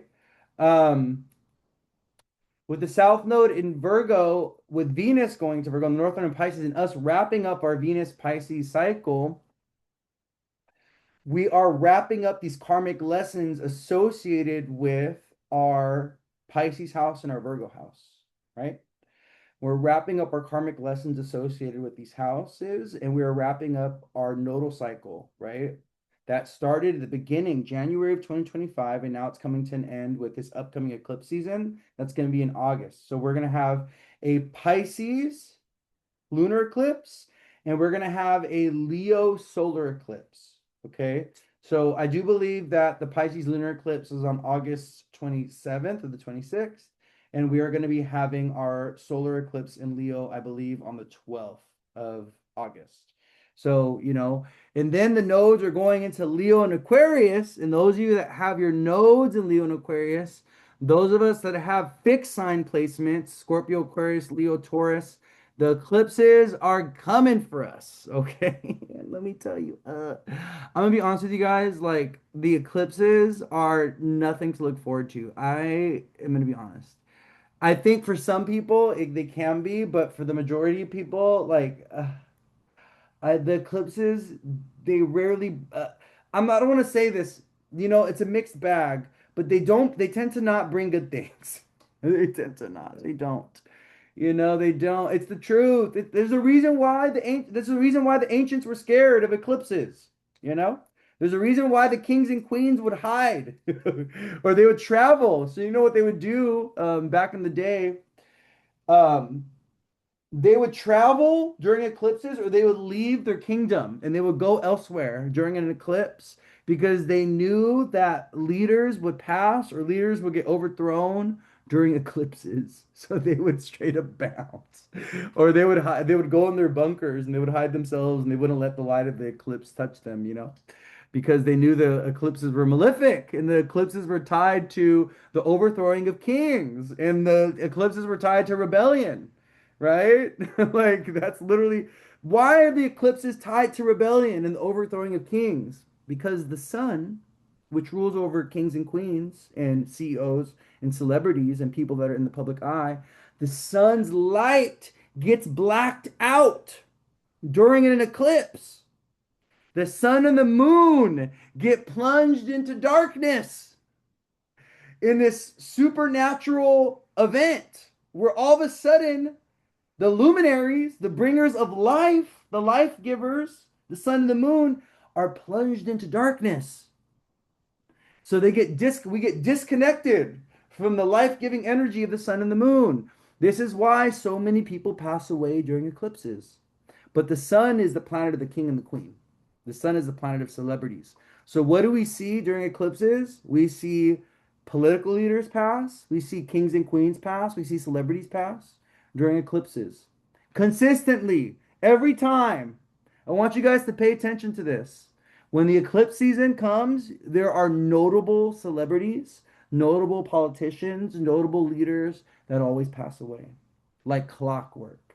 It's like you can go ahead and you can track it. Like that's how consistent it is.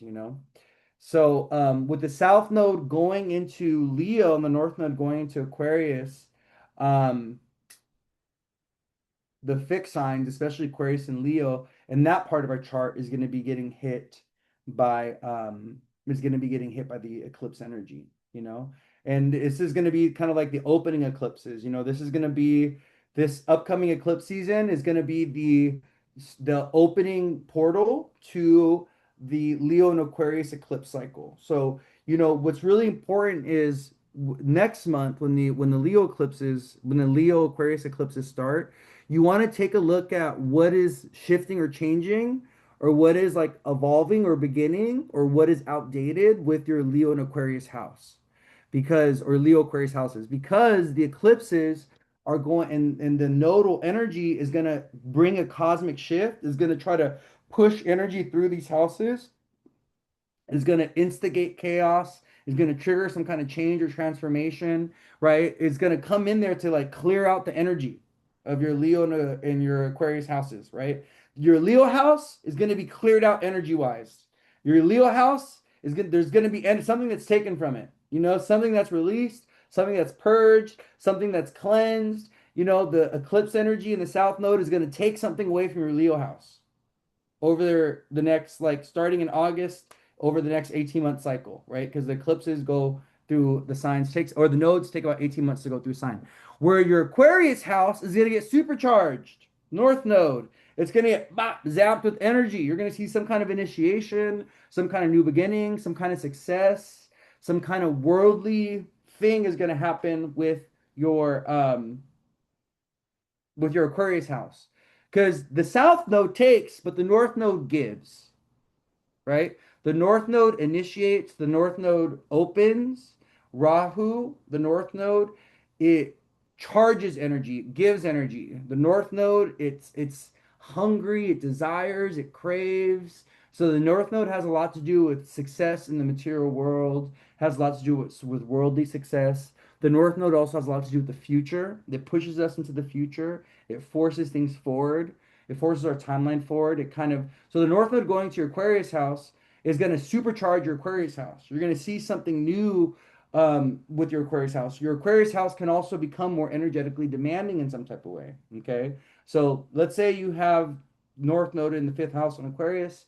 That's the house of children. So the North Node going into the fifth, guess what? That can literally be about a new child coming into your life. So that child is going to demand more time and energy, right?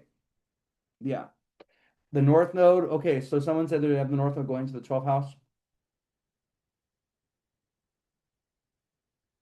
Well, that could be a little bit of a challenging one. I'm gonna be honest.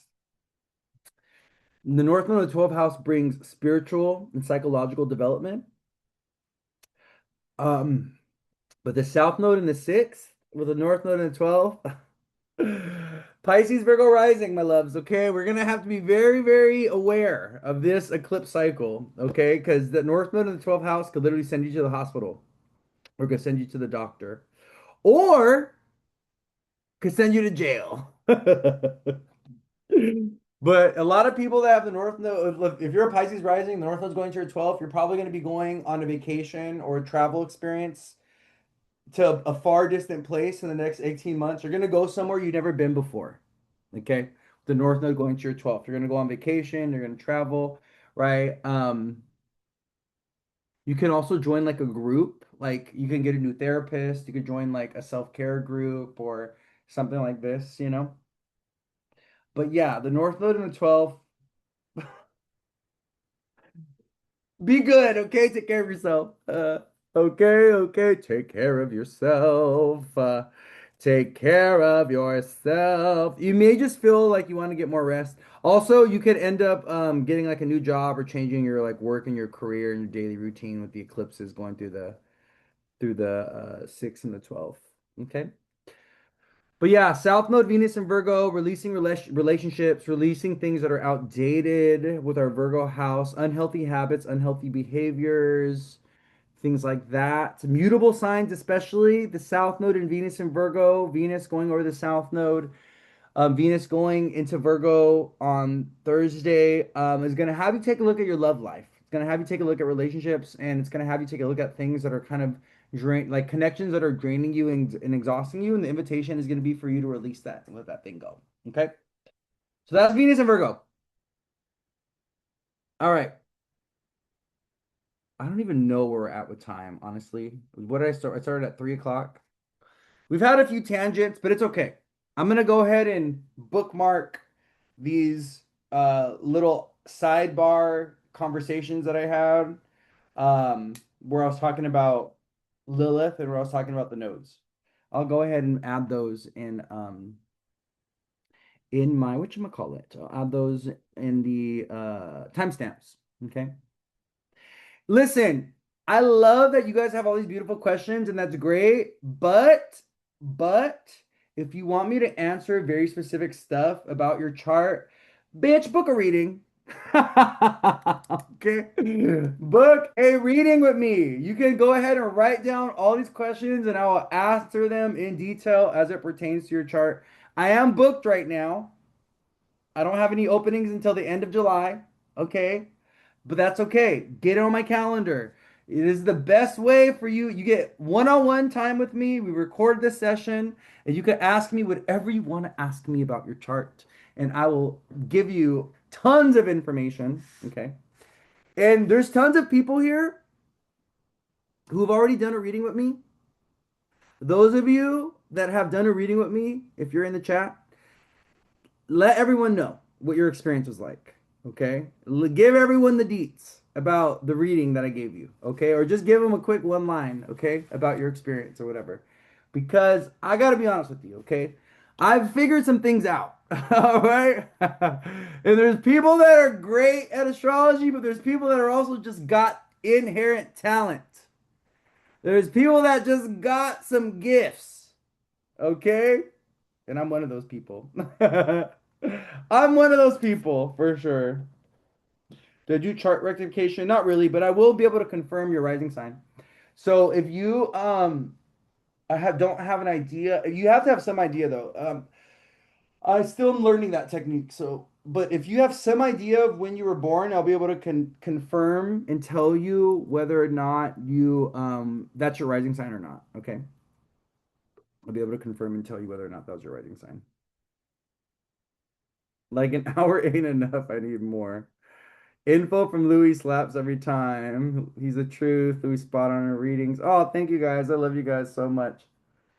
You guys are so sweet. Oh, my clients, listen, my people, they don't play about me. Okay, they don't play about me. They do not play about me. Okay, let's keep going. Let's talk about Neptune retrograde. Let's talk about Neptune retrograde, and then we'll get into the weekly transits. Okay. Okay. So we have Neptune going retrograde in Aries this week. Neptune goes retrograde on July 8th, a couple days from now. And when Neptune goes, so what is Neptune about, right? Neptune is the planet of spirituality. Neptune is the planet of faith. Neptune is the planet of our imagination and dreams. Neptune has a lot to do with the current conditions of our culture in a creative way. So Neptune has a lot to do with what's happening with the music industry. Neptune has a lot to do with what's going on with the film and television industry. Neptune is the planet that has a lot to do with models and acting. People that have a strong Neptune signature in their chart, they love photography. You know, they love photography. They're psychics, they're intuitives, they love television, they love music, they love musicals, they love fashion, right? They're connected to animals as well. Neptune is a very empathetic, compassionate planet. And Neptune loves the imagination. Neptune is the planet of fantasy, right? Intrinsically, Neptune has a lot to do, like I was saying in the beginning, with our faith and our beliefs. And so with Neptune retrograde in Aries, the inner journey that we're going on associated with Neptune has a lot to do with our spiritual relationship with individuality, our spiritual relationship with power. Raymond said, conjunct Neptune conjunct my MC. I love photography and image making. Yes, because Neptune loves pictures and film, and Neptune loves to dream, and Neptune loves to show people alternative realities, right? So this is why Neptune also has a lot to do with art and people that are artists. You know, you'll see a very strong Neptune signature in the people that, especially people that are like into like imaginative, impressionistic type of art, or people that are into watercolors as well. That's a Neptune thing. That's all Neptune stuff, you know. Uh, Pisces, eighth house North Node, Neptune the sixth. You're a musical theater major. Oh my God, so cool. But you also have Leo stuff, so you know, Leo is very much combined with performing. Mercury is going to be coming out of retrograde. Oh my God, I had it written down. Somewhere around, it's the 24th or the 25th. Someone asked about that. It's like the 24th or the 25th, somewhere around there. It's going to be around the end. It's at the end of the month though. So, anyways, Neptune retrograde, right?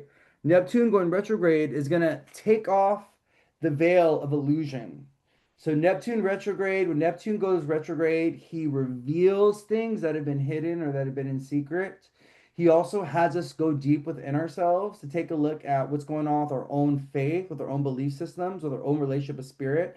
But Neptune in Aries is about spiritual power. It's about spiritual warfare. It's about becoming a spiritual warrior.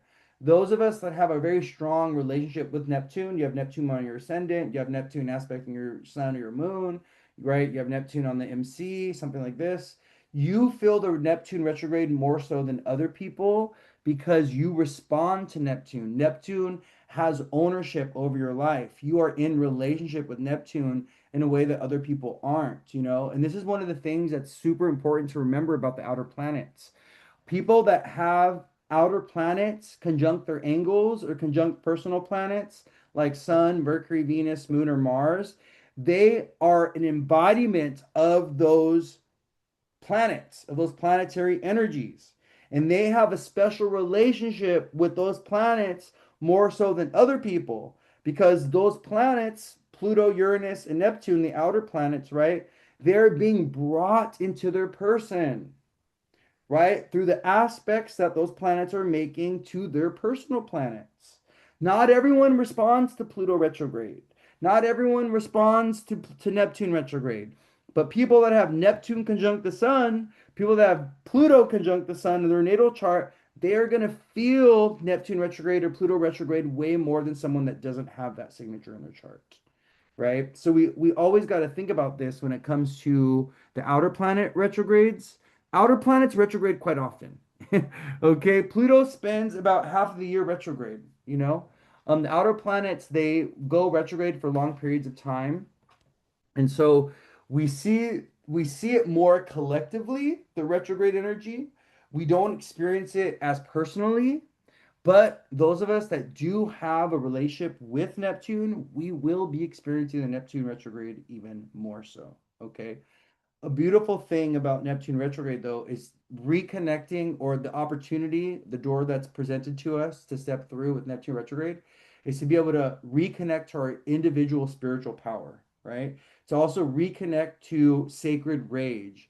And this is something that's so important. And this is something that we need right now because, we have Saturn in Aries, we have Neptune in Aries, with the moons in Aries today, tomorrow, going into Wednesday. And Aries is the warrior, right? And we are seeing in so many ways in society right now, politically especially, we're seeing that we may need to be fighting for ourselves or advocating for ourselves, or there's a call to action to become warriors in some type of way, right? We're going to have to fight for something. And the war is starting, right? There's like wars that have been starting that have already started. But there's also spiritual warfare, there's psychological warfare, there is cultural warfare that's also happening. Okay. And we need to be very aware of this. And the Neptune retrograde, I think, is going to reveal more of that, more of the collective anger, more of the collective rage, more of the people that were feeling this collective betrayal or this collective deception, especially if you're here in the States with government, right? We're feeling betrayed by our government, where people are feeling very angry, very frustrated with the government, right? And so the Neptune retrograde, it kind of is like it takes off the mask, it takes off the lid, and it's like, okay, let's just like throw everything out. Let's just show, let's reveal everything, right? So I just want you guys to be mindful of this because Neptune retrograde is an invitation for us to reconnect, especially in Aries, Neptune retrograde in Aries. It's an invitation for us to reconnect to our sacred rage, to reconnect to our own individual spiritual power, right? And to also reconnect to our sense of faith or optimism or a sense of joy, which Neptune has a lot to do with, right? And also, we know we need these healthy outlets, a little bit of escapism, a little bit of imagination, a little bit of fantasy is actually healthy and good for the spirit because it helps us cope with the day-to-day reality, with our day-to-day struggles. We do need an outlet. We do need an escape sometimes from, the difficulty and the hardship of our everyday experience. Yeah, video games are very Neptunian. Video games are Neptunian. Drugs, alcohol are Neptunian, right? Going to the beach, going to the ocean, that's a Neptune thing. Dreaming, meditation, breath work, all that is Neptune because it takes you to another realm. When you are existing in another realm, when your state of consciousness is like elsewhere, or when you are like caught up in an alternate reality, you're doing 12th house things, you're doing Pisces things, and you are doing Neptune things. Okay. So, yeah. So Neptune retrograde is an invitation for us to reconnect to our spirit, reconnect to our spiritual gifts and psychic abilities. Neptune gives otherworldly spiritual talents as well. So people that have a strong Neptune signature or they're very Neptunian, they are psychics, they're mediums, they're spiritual healers. They have all the clairs, clairaudience, clairvoyance, clairsentience, claircognizance, They can hear things, smell things, see things, that are from the other realms or other worlds. Neptune is also associated with angelic beings or celestial beings. So, elves, druids, oh, not druids, elves, gnomes, fairies, unicorns, mermaids, dragons. These are all connected to Neptune. Celestial beings, divine entities that exist in other realms and other realities, angels, right? All connected to Neptune, right? So, yes. So Neptune retrograde, right? I Neptune retrograde, we don't really feel it as personally. We see it more societally. We see it more culturally, and Neptune and Aries in general is going to be giving us new music, new film, new television, new shows, stuff like this. A lot of pioneering stuff as well. A lot of spiritual pioneers, kind of religious or spiritual people stepping away from their tradition or from their lineage or kind of going solo dolo. People going rogue. That's good. That's a big theme with Neptune retrograde in Aries. Is people going rogue. Aries goes rogue. Aries is like, okay, we came as a team, and where the hell you're going on your little solo quest to go ahead and do that thing? That's Aries. Aries is like, okay, yeah, I'm a part of the team, and that was fun and everything, but I got my own mission. I got this own thing that I have to do. So we may see that with Neptune retrograde. There may be a theme of people going rogue in some type of way. Neptune does reveal things though. So Neptune retrograde does reveal things. It brings secrets, it brings hidden mysteries to the surface, it clears things up. So just be mindful of that, okay? You have Neptune sextile the sun. So do I. Neptunian people, they love the water. They love swimming. They love the ocean. They love film, photography, television. They love smoking weed and drinking alcohol. They love video games. They love to be deceitful and lie sometimes. It's the truth. That's a Neptune thing. One of the shadows of Neptune is scamming, thieving, stealing, lying, deceiving. Neptune is the planet of deception. He's one of the planets of deception. You know, he loves to deceive. What's up? What's going on? Sorry, my dog.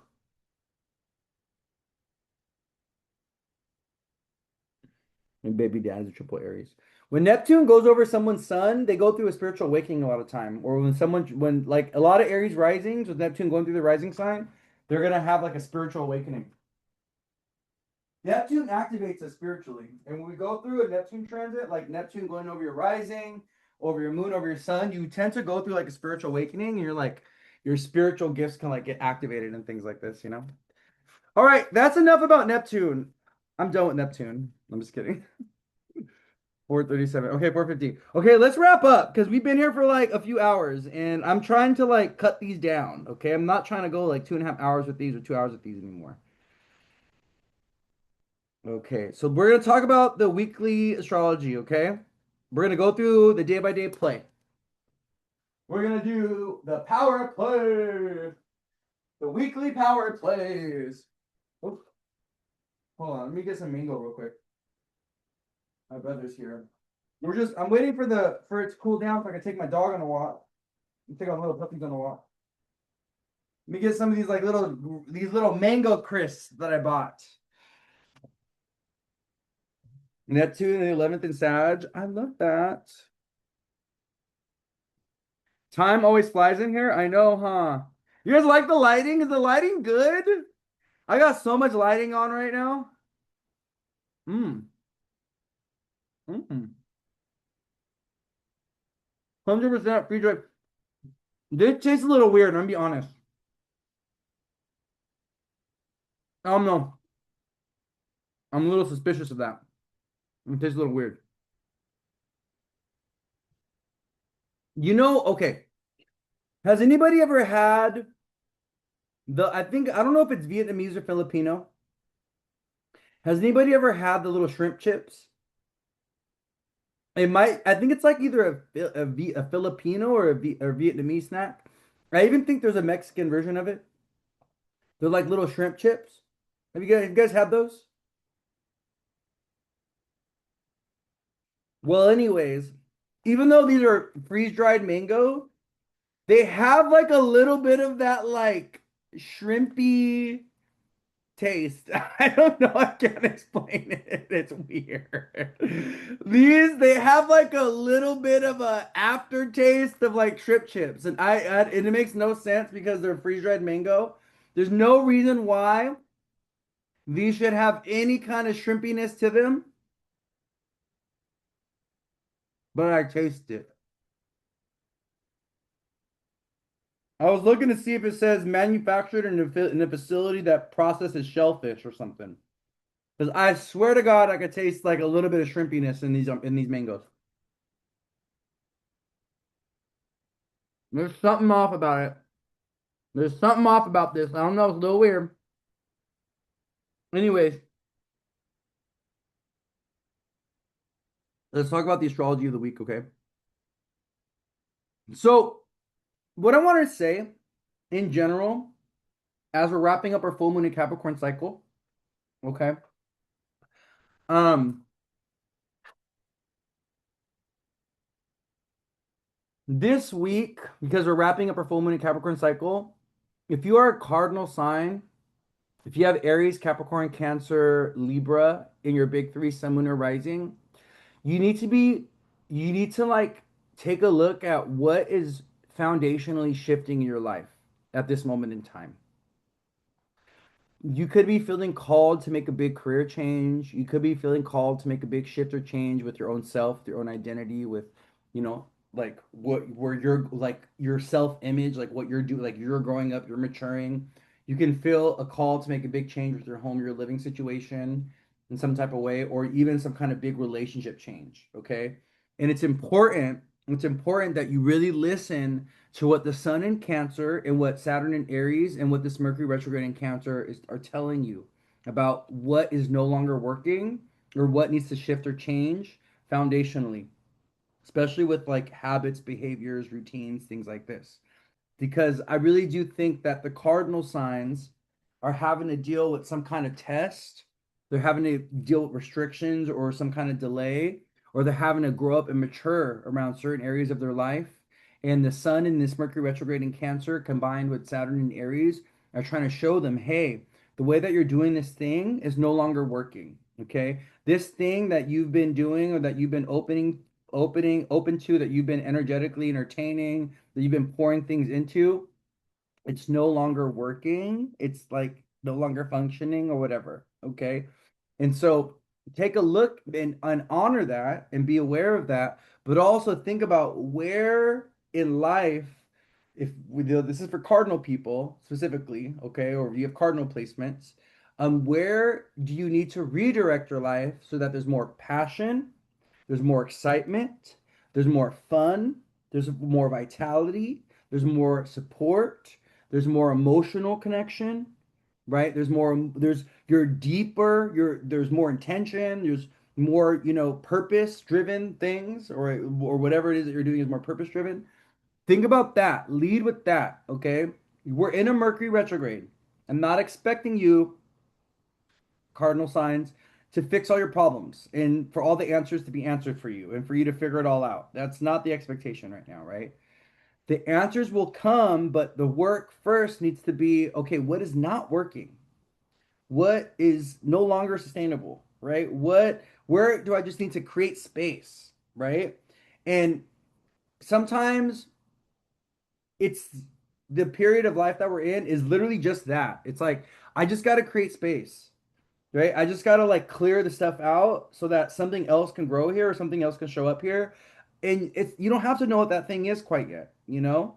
And it may just show up randomly, you know? Mercury's going to go direct and retrace his steps in Cancer and right? So you may just want to wait until that time when Mercury goes direct to kind of like, okay, well, now let me go ahead and implement the ideas, or even we're going to have a Sun Mercury Cazimi coming up in a few weeks, and maybe that Sun Mercury Cazimi could give you some insights, could give you some epiphany, can make you settle on a decision or a choice, or can make you put the stuff together, or it could even bring you the information that you need to let you know what the next steps are, right? Just create space. Someone said that just calmed me down. Yes, like sometimes we're so worried about like, I need to keep my garden full. I need to keep everything like full, right? We don't want to have emptiness. We don't want to have vacancy in our life, right? But sometimes that's what we need. Sometimes you just need to let this corner of your life, to let this corner of the garden just be vacant and just dig everything up and just let the land replenish itself. And then you'll figure out what you're going to plant there next season. Okay, right? Someone asked, is the Kazemi Sunday? I don't think the Kazemi is Sunday, but let me take a look and see. Is it? It might be. Oh, it is the Sunday. Yeah, it's July 12th. Yeah. Oh, okay. Yeah, yeah, yeah. So, well, that's something I missed. I'll do a post on that. I'll do a post as we get to closer to Sunday. I'll do a post on the Mercury Sun Kazemi. So literally this Sunday, building up to this Sunday and going into next week. Well, but this is the retrograde Kazemi, right? Like, so the retrograde Kazemi, this is Mercury going back behind the sun. So the retrograde Kazemi, yes, it's about epiphany and realization, but because it's Mercury going backwards, right? It's going Mercury going behind the sun. It's more about internal realizations and epiphanies, and it's more about big changes or shifts around decisions. Like we go back on decisions or choices that we already made, or we reopen this possibility, or we go back to something. So there's this energy of like renewal, there's this energy of reconsideration, there's this energy of redecision with the Sun Mercury Cazimi that's going to be happening on Sunday. Okay. And we feel the energy 2 days going into it, and then 2 days after. We're gonna feel this kind of like retrograde energy, right? But the beautiful thing about the Sun Mercury Cazimi is we can have some kind of realization or epiphany this Sunday or around this Sunday, or we can finally put the pieces together, or we can finally make up our mind around something, right? And settle on decision. Okay. So we just kind of want to keep all this in mind, especially if you're a cardinal person, if you have Cancer, Capricorn, Libra, and Aries placements. All right. Because you are being opposed, conjoined, or you're being squared by this Sun Mercury Cazimi in some type of way, especially if you have those you have a cardinal sign as your big three. Okay. Because this is kind of like life changing shifts. And also, another thing I want to tell you is like with Saturn being a part of this, because Saturn's in Aries, right? Squaring Cancer and the Mercury retrograde by sign. Some of these changes are like gonna be forced upon you. Like some of this, it's like you don't have a choice over. Some of this, it's like if Saturn says no, this is not for you. If Saturn denies it or rejects it, or if Saturn like shuts it down, or if Saturn brings an end to it in some type of way, you just got to say, okay, thank you, and just got to move on, and pick up the pieces or whatever. Because I think that's also a big theme with Saturn, and that's what Saturn does sometimes. Sometimes he ends something, or he has us release something, or he takes something away from us, and it's beyond our control. It's a very karmic, fated thing, because that's what Saturn's about. So, okay, all right, let's get into the week. It's 5 o'clock.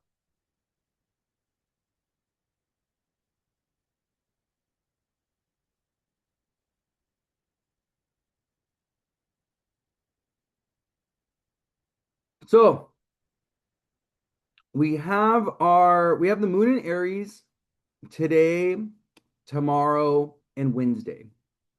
Today being Monday the 6th, tomorrow being Tuesday the 7th, and Wednesday being July 8th. Okay. And with the moon transiting Aries, so today we have Moon Neptune, which is actually funny because I was like feeling very sleepy today and I was kind of feeling very lazy and Moon Neptune things. That's this morning. I was like, I'm not getting up to do the week ahead astro in the morning, you know. So the Moon Neptune energy, Neptune can really dilute our energy. You know, Neptune can make things very foggy or make things very confusing.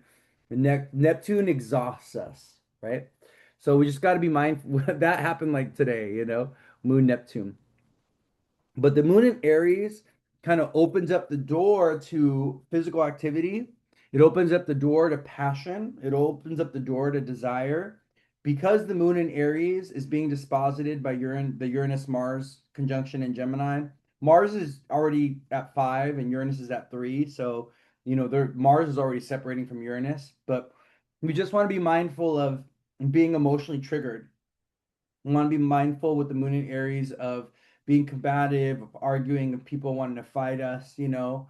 The moon in Aries is also the waning square. Yes. The waning square from our full moon in Capricorn that we had a week ago.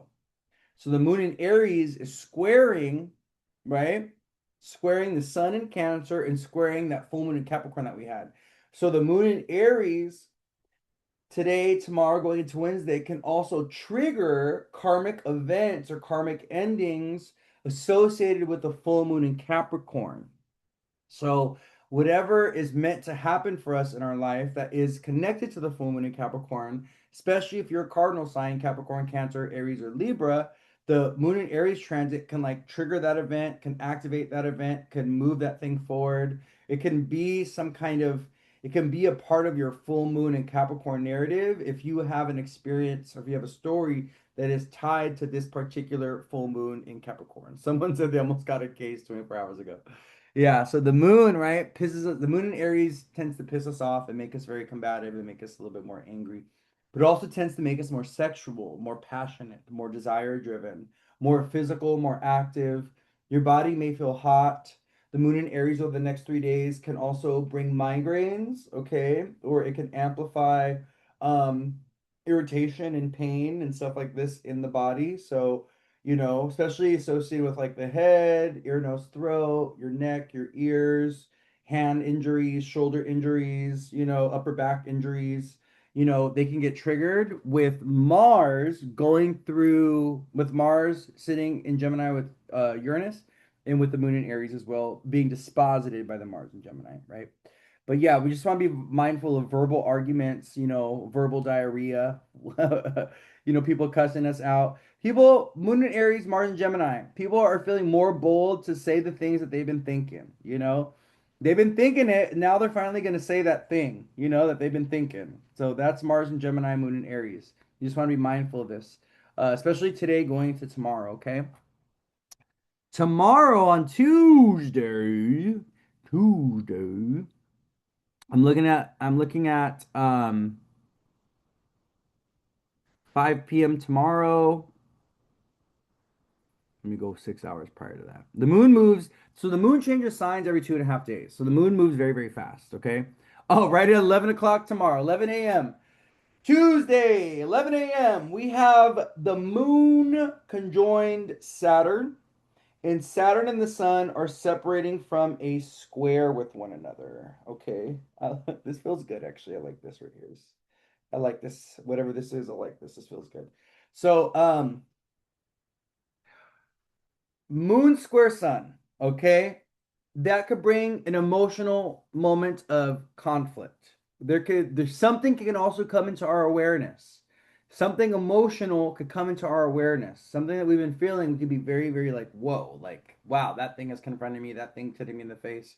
We could also have an interaction with the government, with a boss, with a leader, with our children, with a grandparent, with a judge, with an authority figure because the moon is going to hit Saturn and the moon is going to square the sun at the exact same time, right?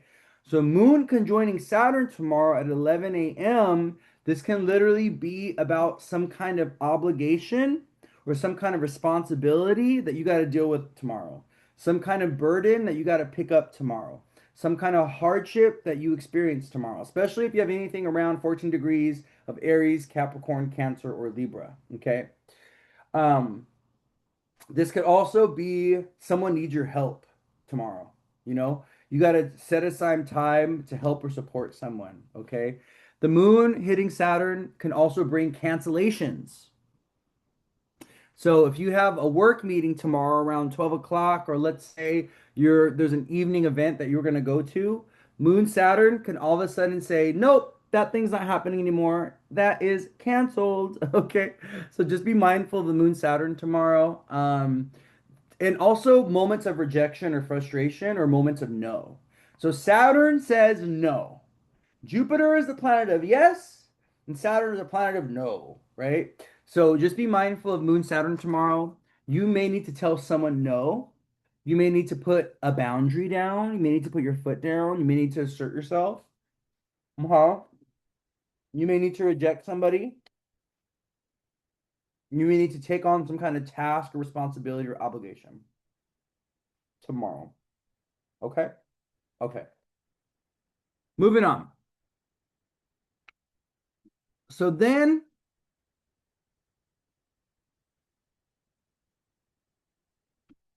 by Tuesday evening, going into Wednesday morning, the moon is going to come into a square with Mercury in Cancer. And the moon is going to activate the Mercury retrograde in Cancer Tuesday night going into Wednesday morning. And then Wednesday's the day of Mercury. Okay. So the moon squaring Mercury retrograde in Cancer on Wednesday morning. That can be about you forgetting your work keys. Okay. Or you forgetting an object before you leave for work and then you have to come back to get it. Okay.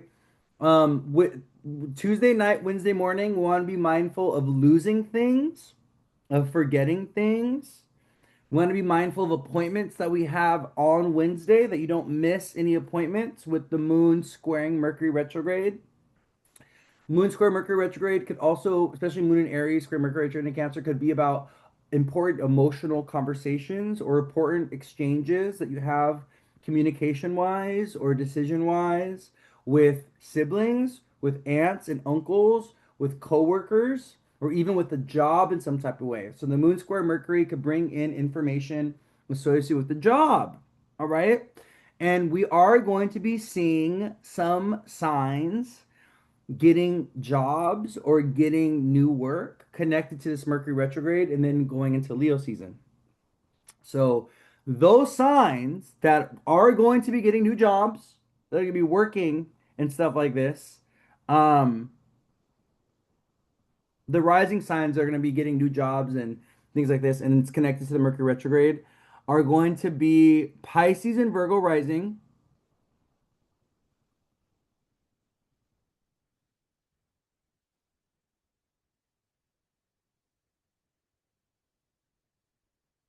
Gemini and Sag rising, and Leo and Aquarius rising. This Mercury retrograde could bring in a job. And you could see some information about that job, or there could be an interaction that you get, like a letter, a phone call, an email with a prospective job on Wednesday when the moon squares Mercury. Okay. So just be mindful of that. We got to keep in mind the moon has a lot of agency this Mercury retrograde. The moon is dictating a lot of activities and dictating the direction of energy with this Mercury retrograde. Does anybody know why?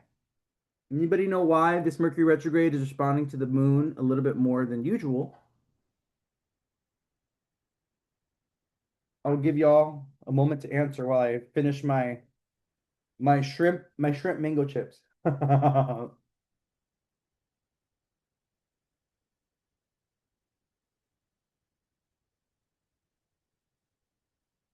Exactly, because it's in Cancer, and Cancer is ruled by the moon. Exactly. hmm There it is right there. Because it's in Cancer. Mercury's retrograde in the moon sign. hmm Oh, Psyche is conjunct Mercury right now? I didn't know that. But it is because the moon is ruling over this Mercury retrograde. So Mercury retrograde is responding to wherever the moon is at in the sky as the moon is moving throughout this Mercury retrograde. Things will get real Mercury retrograde. Things are going to get really Mercury retrograde with the new moon in Cancer. The moon, if you we're not really like we're feeling the Mercury retrograde effects. We are, but we're really gonna be feeling the Mercury retrograde energy once the new moon in Cancer comes, because the new moon in Cancer is gonna be right next to Mercury retrograde.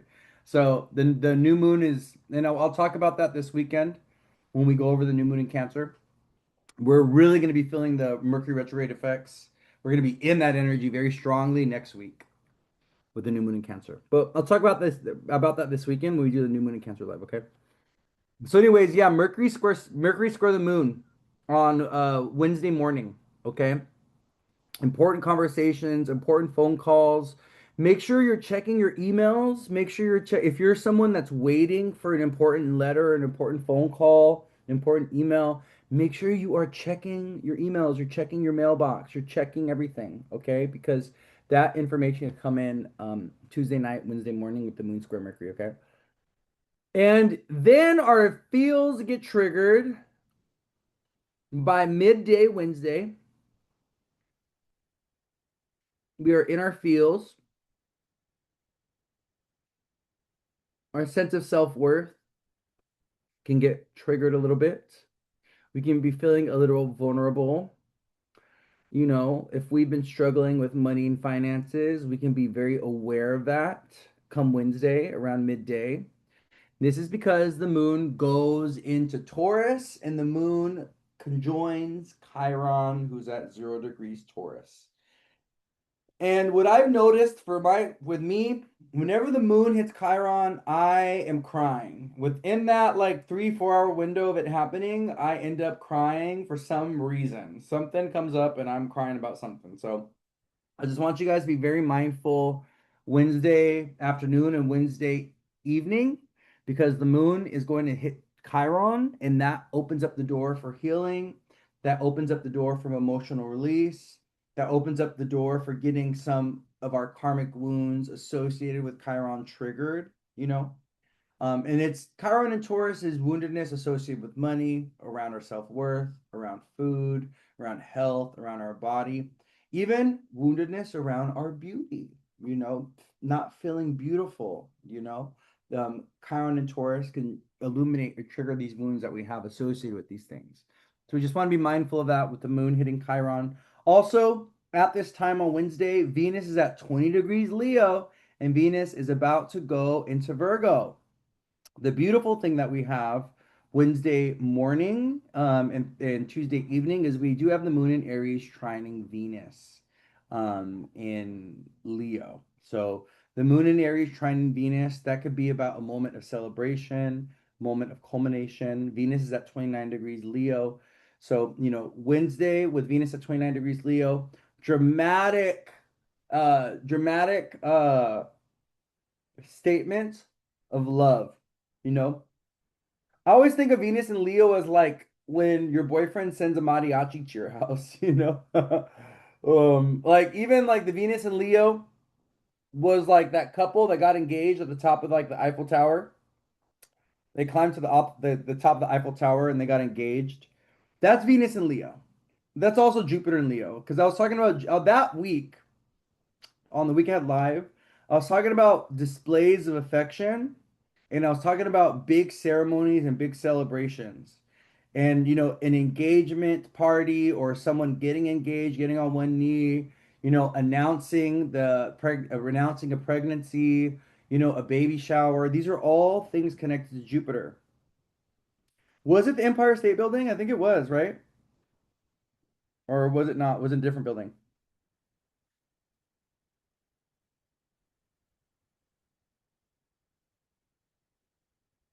Yeah, it was.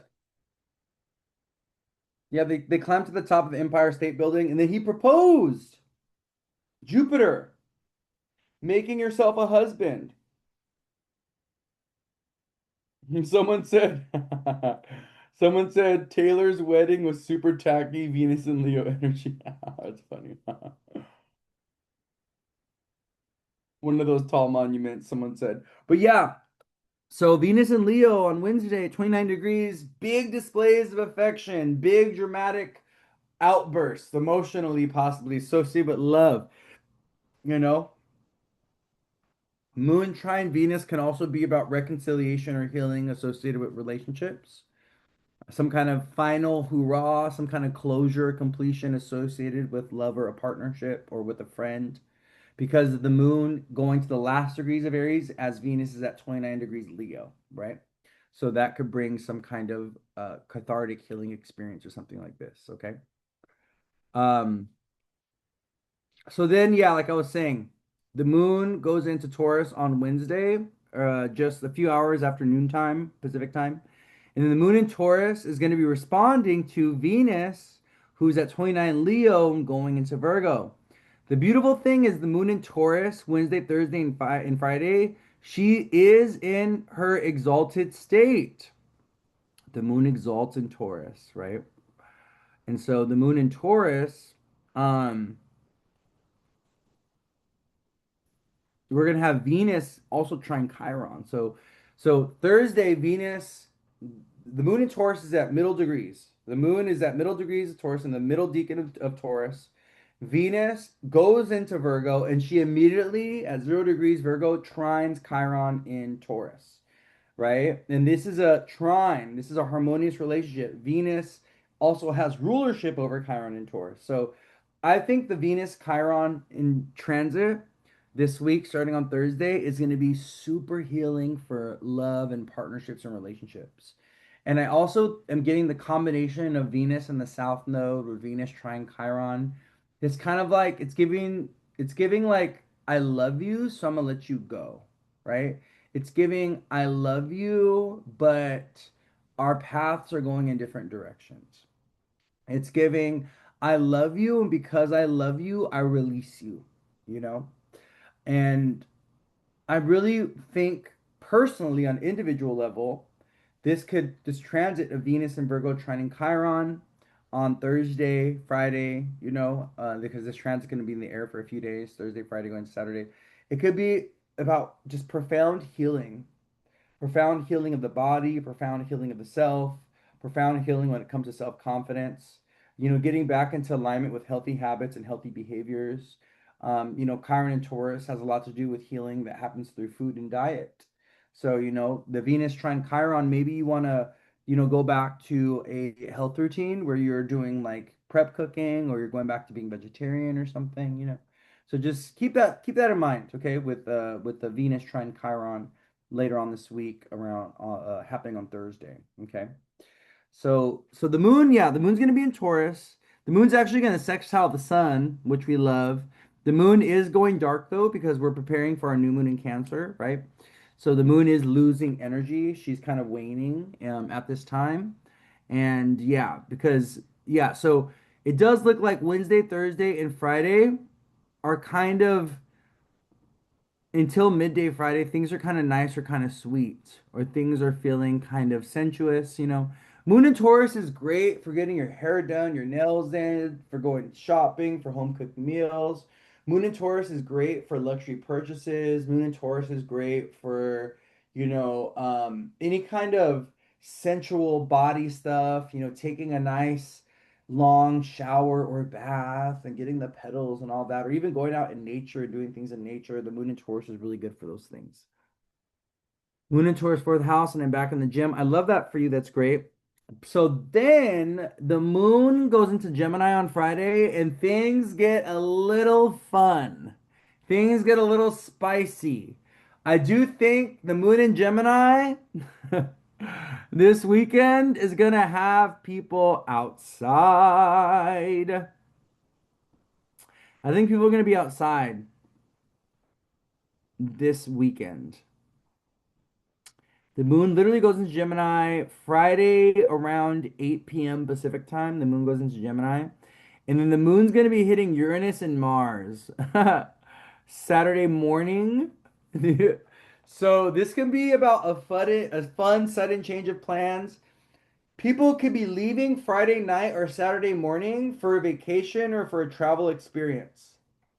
So what I'm getting is Friday night, Saturday morning, people are traveling. The moon goes into Gemini, opposing Sagittarius. These are the signs of travel. Oh, look what Stephanie said. I'm traveling this weekend to the World Cup game. Yeah. The moon goes into Gemini, opposing Sag. The moon is sextiling Jupiter and Leo. The moon is hitting Uranus and Mars. Uranus is traveling by plane, traveling by train, traveling by boat, traveling by UFO spaceship, traveling by a Waymo. A Waymo is coming to pick you up and take you to where you need to go on Friday night, Saturday morning. Okay. That's Uranus. Uranus is AI, technology, or big technological things. So Uranus rules over cranes. Uranus rules over tractors. Uranus rules over big planes, big technologically advanced things. That's Uranus. Okay. So with the moon hitting Uranus and Mars, Friday night to Saturday morning, um, we're leaving. We're going somewhere. We got somewhere to be. We got someone to see. We got someone to hang out with. We got somewhere to talk to. We got some kind of event. This is a very busy, active weekend. I think it's a very social weekend. I think we're hanging out with groups of friends this weekend. Okay. And we're also doing like new things that we haven't done before. Mars things. We're doing Mars things. Jumping off of planes, jumping off of cliffs. We're going hiking. I wouldn't advise it though. I'm gonna be honest with you. There's been a lot of people slipping and falling. There's been a lot of people falling from high places. It's been a theme since like the last 2 weeks. People have been tripping and falling from high places, and also things have been falling on people. That's been another theme. So I would just be mindful of like hiking or skydiving or doing any of those things, especially when Mars and Uranus are still close together. I don't know. It's giving, I don't know. Do it at your own risk is what I'll say. Okay. I'm a very conservative person. I have a Capricorn moon, so I live my life like an insurance agent. You will not see me jumping off out of a plane. You will not see me jumping off a cliff. You will not see me. I'm not doing high risk activities like that. This wasn't designed like that. It wasn't programmed like that. It's not in my DNA. Okay. So don't ask me to go skydiving. Don't take me to some kind of bungee jumpy thing. I'm not doing it. We're not doing that. My insurance agent does not approve. Okay. Uh, my life insurance agent does not approve. Okay. So yes, but that's gonna be so yeah. Saturday's looking very fun with the moon going over Uranus and Mars. One of the things we do got to be mindful of though is unexpected shifts and changes, obviously with Uranus involved. Mars loves to pop tires. Gemini is a sign of travel. So if you are planning on going somewhere and you know that those tires are bald, those tires are looking bald like a cancer man. Those tires are balder than a Cancer or a Leo man. Okay. I'm sorry. I had to do it. I had to do it. Okay. The joke set itself up. Okay. If the tires are looking bald, make sure you get them taken care of before you go on that trip or vacation. Okay. Because the last thing you want is to have a pop tire as the moon is going over Mars on Saturday morning and you're on your way somewhere and you're like gonna have fun and all of a sudden Mars is like, ha, gotcha. Let me pop that little tire of yours. Pop that little bubble of yours. You thought you were gonna have fun. No, someone said because it's true. Yeah. We'll talk about that one day. I've brought that up before though. I've talked about that before. I've talked about how Leo and Cancer men tend to go bald older when they get older. It's like a theme. It's a theme of the luminaries. Um, so yeah, that's gonna be Saturday. Moon in Gemini. Also, this is a weekend of like big celebrations, big parties, protests. People are outside. There's like a revolutionary energy in the air because the moon is hitting Uranus and Mars, but the moon is also trining Pluto. The moon is also sextiling Neptune, and the moon is also going to be sextiling Jupiter. So we have this big activation on Saturday with the moon coming hitting that formation of like Jupiter, Uranus, Mars, Neptune, Pluto, all talking to each other. So I'm expecting this Saturday to be a very busy day, to be very significant. Big parties, big celebrations, or big events, or maybe big announcements that day on Saturday, okay, as the moon goes into Gemini and activates Barbell's basket, okay, because that's what's happening. The moon's going to be activating that basket formation in the sky. Venus is in Virgo on the south node. What I will say is be mindful of overindulging or overspending or losing money or losing a wallet or losing objects this weekend with the Venus on the south node. This is a very easy transit to lose a precious piece of jewelry. You could lose a ring, you could lose a bracelet, you can lose your virginity. South Node, Venus, and Virgo. You don't even know who you went home with.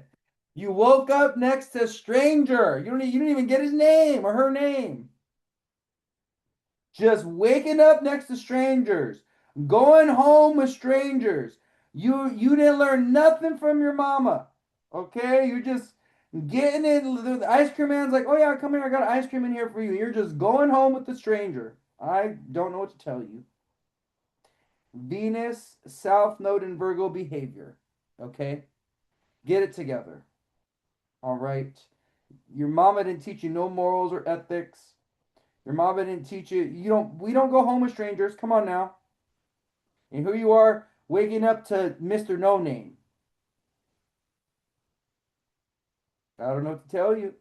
That's some Virgo South Nodian behavior right there. Venus, the South Node in Virgo. Okay, so what I will say is, just like I said this past weekend with the Moon in Pisces squaring Uranus and Mars, be mindful of overindulgence, South Nodian things. Okay, you don't want to wake up and all of a sudden your clothes are gone, and you're gonna have to do the walk of shame home in a sheet, wrapped in a bed sheet. Okay, just looking like just a concubine, just walking home with a bed sheet and barefooted, looking like you just got out the shower. Okay, just dressed in all white, a virgin, Venus and Virgo, dressed up in virginal white, a bed sheet. Don't do it, sister.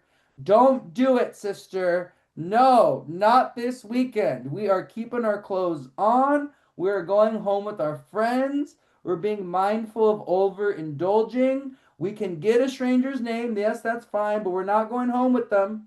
Not going home with Mr. No Name. Okay? The moon's in Gemini. Venus is in Virgo. This combination is mischievous. When Venus and Mars are in mutable signs, that's when people cheat. That's when people flirt, especially with Mercury retrograde. That's when people are reaching out to their exes and they're like, you know what?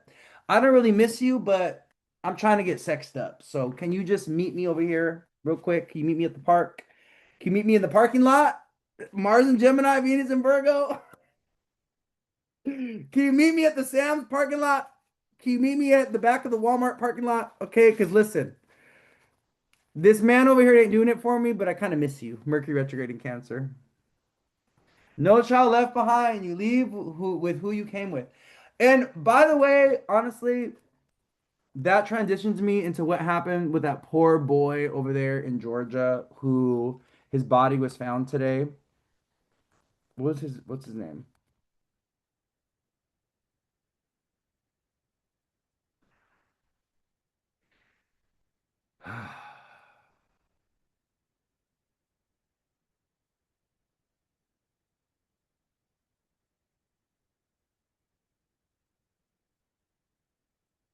You guys know who I'm talking about? Nolan? Let me look him up real quick. Hold on. I forgot his name. Nolan Wells. went out with his friends. His friends, they have pictures of them partying and drinking together on the 4th of July. He went out to party with his friends or whatever off a Horn Island and did not come back.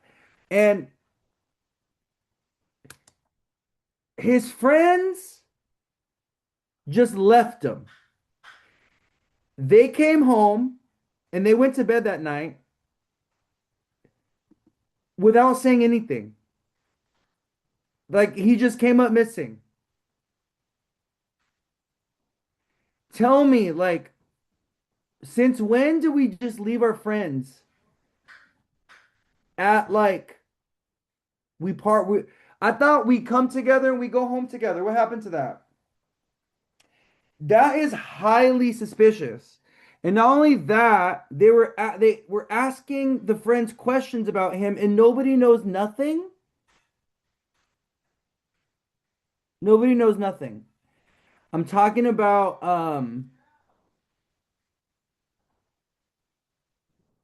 Nolan Wells, who was 18. He went to go party with his friends on the 4th of July and he didn't come home. And they barely found his body today, 2 days later. His body washed up or something.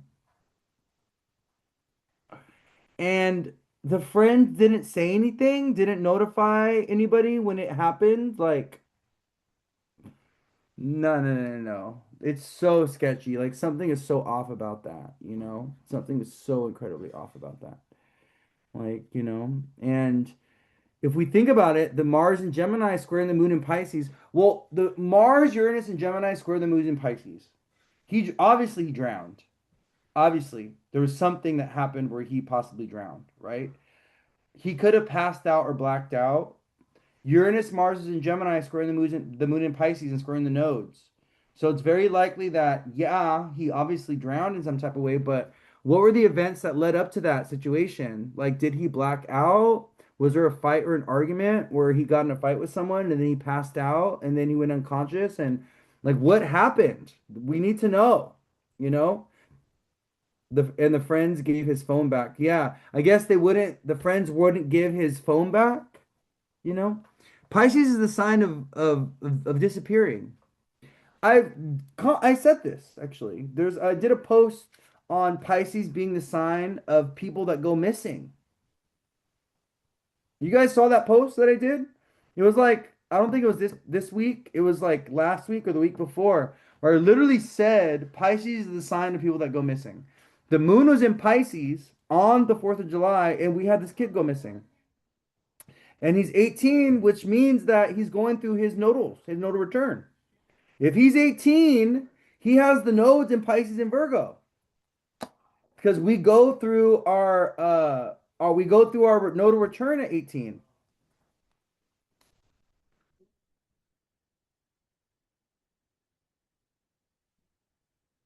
Let me see if his birthday's up here. Hold on. Nolan Xavier Wells. Let's see if we have his birthday. 4th of July trip, he vanished. We'll get his birthday eventually, hopefully. Oh, August 9th. Looks like his birthday is August 9th, I think. He was a Leo.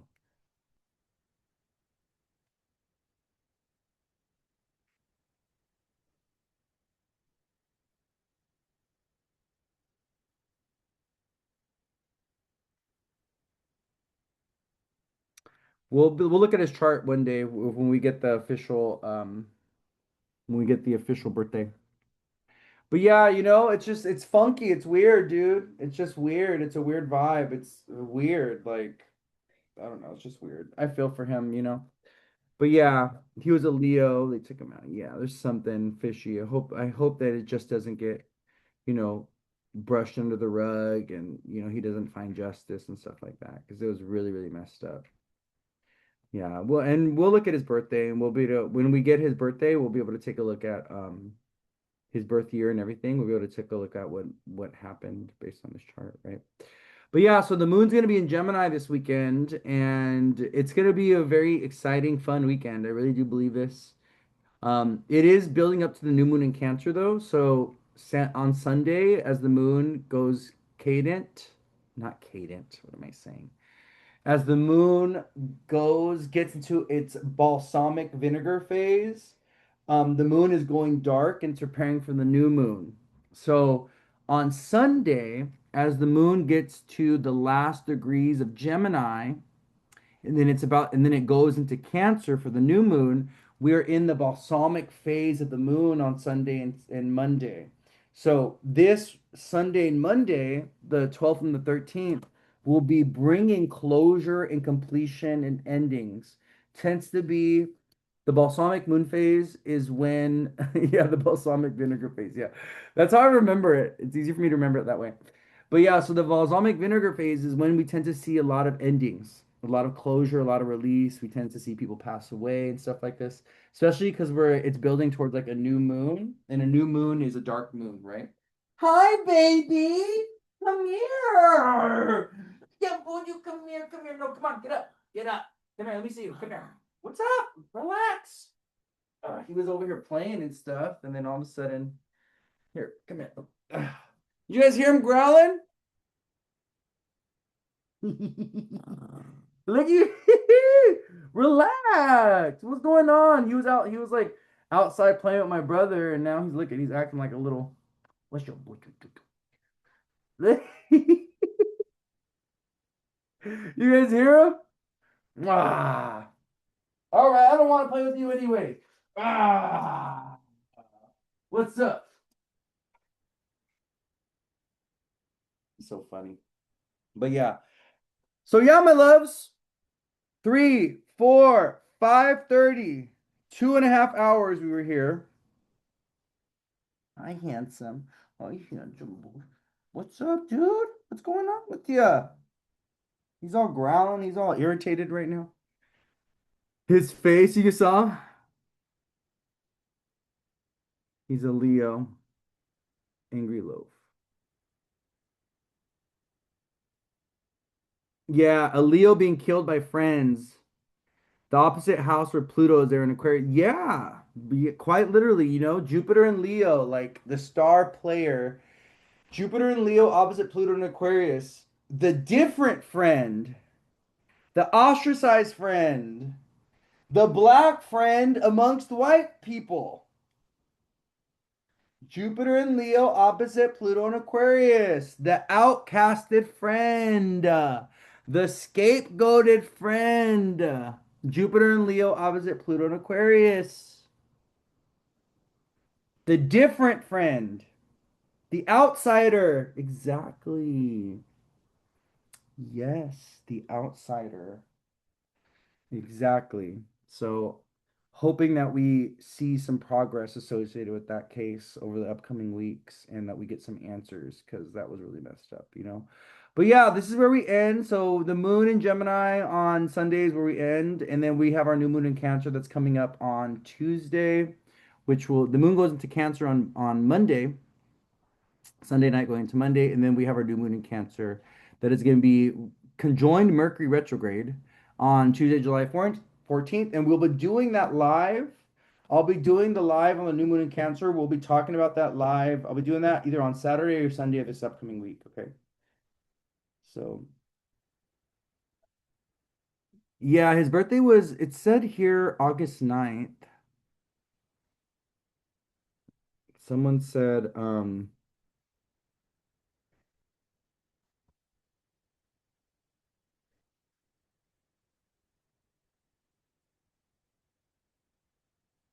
someone said August 9th. You taking Gilbert or you taking him later? I'm gonna go right now. I'll go with you guys. I'm almost done. Give me like 5 minutes. Yeah. I'm gonna go take Gilbert on a walk with my brother and my dad. Yeah, we'll get that birthday. We'll get that birthday. Nolan Bell's birthday.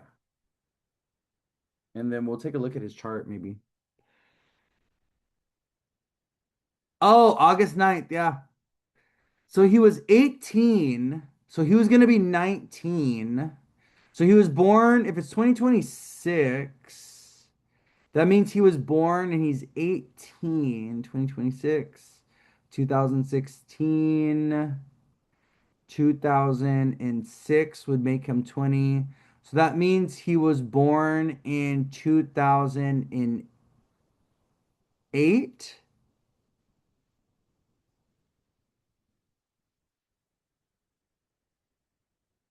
Yes. His birthday is August 9th, 2008. Oh, 2007.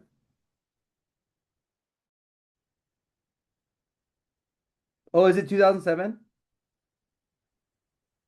Oh, because he would be 19 this year. This 2026, he would be 19, right? Because August hasn't passed. So I think you guys are right. I think he was born 2007.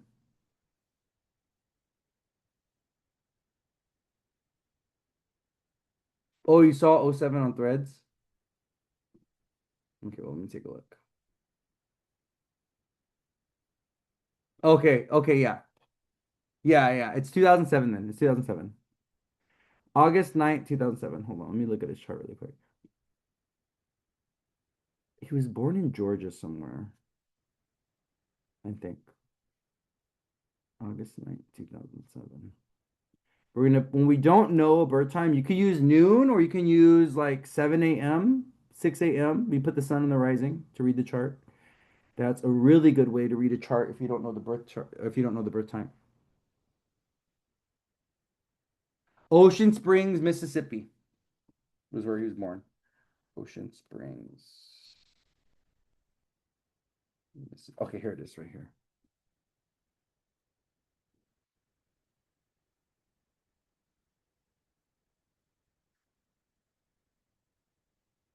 Wow, he had a Cancer moon in the 12th house to his sun. And he has Mars in Gemini.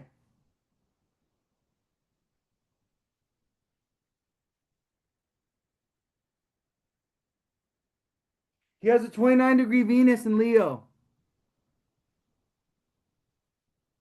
He has Mars in Gemini, 29-degree Venus in Leo, Cancer moon, and he has the nodes in Pisces and Virgo. He has the south node in Virgo at 7 degrees, and he has the north node in Pisces at 7 degrees. And he has Chiron in Aquarius opposite his sun in Leo. He also has Neptune in Aquarius opposite Saturn in Leo. Venus is in Leo right now at the last degrees of Leo. He's having his Venus return. He was having his Mars return in Gemini. Mars is in Gemini with Uranus. He has the sun opposite Chiron. I do think he was singled out by a friend group.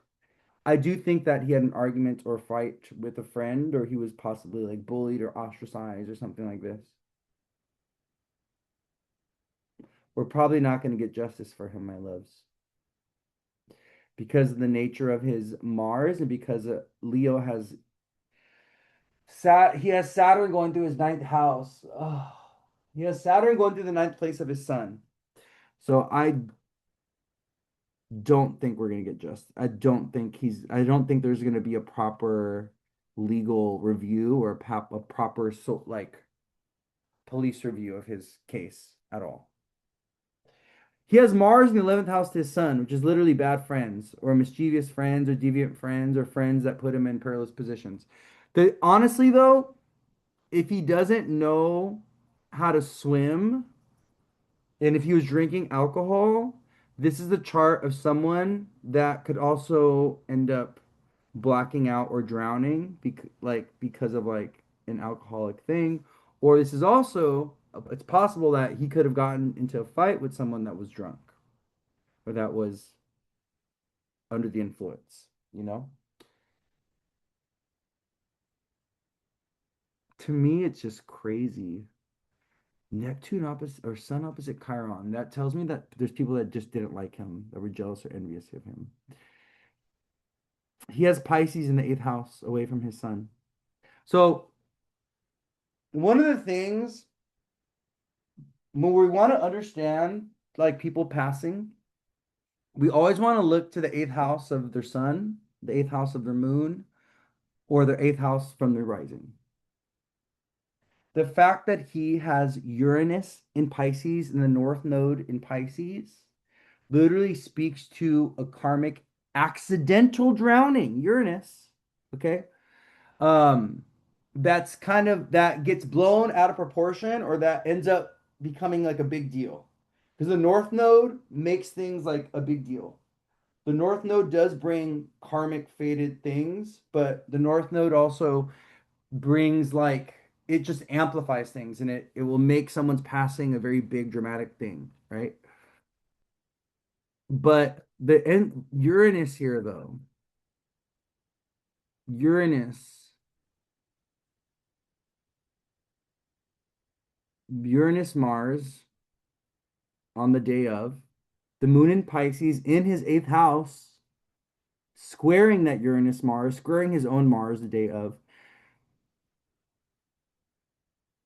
I don't know. He could have accidentally drowned though. You know, he could have gotten so drunk or tried to swim or something. Or his friends also could have lost track of him, you know. It's a possibility that they forgot about him, that his friends or people could have lost track of him. It's a possibility, you know. It's a strong possibility that someone that they could have everyone could have just been so drunk or so under the influence that they just like forgot about him, you know. Uranus does bring accidental things, you know what I mean? He has Jupiter in the fifth house in Sag, so I don't know. Uranus Mars was squaring that though, so it could have the Uranus Mars on his natal Mars definitely gives fights with a fight with the stranger, you know, or an argument with the stranger or something. Neptune squaring his moon. That's another one. So he has an early degree Cancer moon possibly, and Neptune is squaring his moon. The moon in Pisces was going over. The moon in Pisces was literally going over his north node that day. He has the north node at 7 Pisces, and the moon was at 9 Pisces by that evening. So the moon was literally going over his north node that day. Jupiter just went into Leo. Venus was over his Saturn that day. So Venus is at 24 Aries or 24 Leo, going over his Saturn at 26 Leo. The big question is going to be who was drinking and how much alcohol was involved. Did he know how to swim? That's going to be a big question. Like, did he know how to swim? You know, was he swimming? You know, was he in the water? Who saw him in the water is going to be another question. Um, It feels like he could have passed out or blacked out, honestly. You know, I don't know. There could be there's whenever I see Mars in the 11th house of friends, it just gives mischievous, deviant friends. You know, it gives friends that do not have our best interest in mind. So I don't know. I feel like we need to talk to strangers. We need to talk to friends. We need more information about this. You know.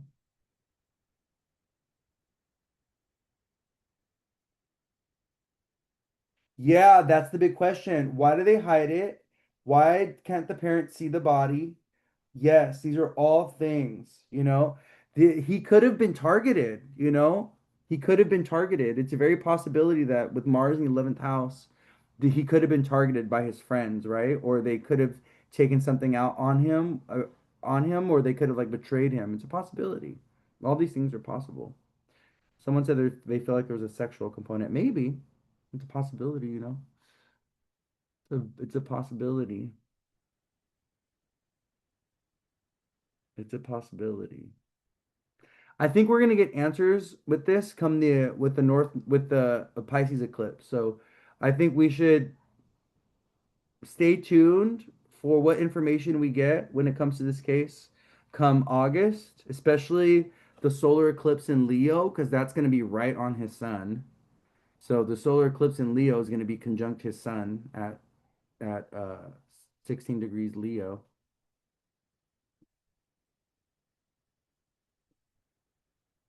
Oh, the new moon in Cancer maybe may give us information as well. But we're gonna have there's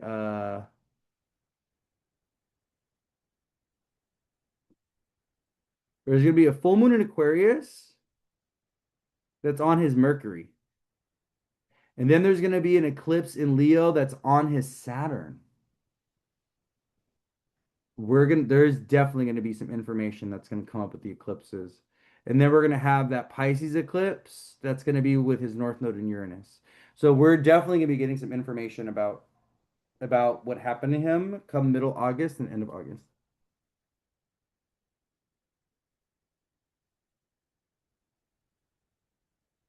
And someone said maybe with the sexual component or partner component, Juno opposite his Mercury. Oh, it's a possibility. Southern frat boy culture is very repressed, very homoerotic. Cover up, transit Lilith. Someone said something about Lilith. Lilith on his vertex. Oh yeah, I see that too. Yeah. So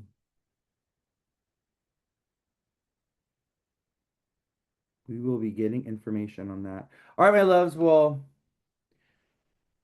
this is so sad. Nolan Wells, man. It's like fucked up, dude. This like stuff like this that happens, it just breaks my heart, you know. Um, if you guys want, I would tell you guys, I might pull cards on it. So I'm not gonna do it now, but because I have to leave, but um you might want to I might pull cards on the Nolan Wells thing for those of you that are here, and I might put it in my stories, okay? I'm not gonna like make it like a whole big deal or anything. But I will pull cards on it on the situation or what happened because I got some tarot decks from my whatchamacallit today. I went to storage and I got some tarot decks. By the way, I could not find for those of you that were here yesterday when I was using this deck for readings for the weekly tarot readings. Um, I couldn't find the other cards. I don't know where they're at. So I went and got some other decks because I'm not gonna I can't use this deck, you know. Do I still have my subscriptions? What do you mean? Someone asked me if I'm going to charge them, and then someone asked me if I have subscriptions.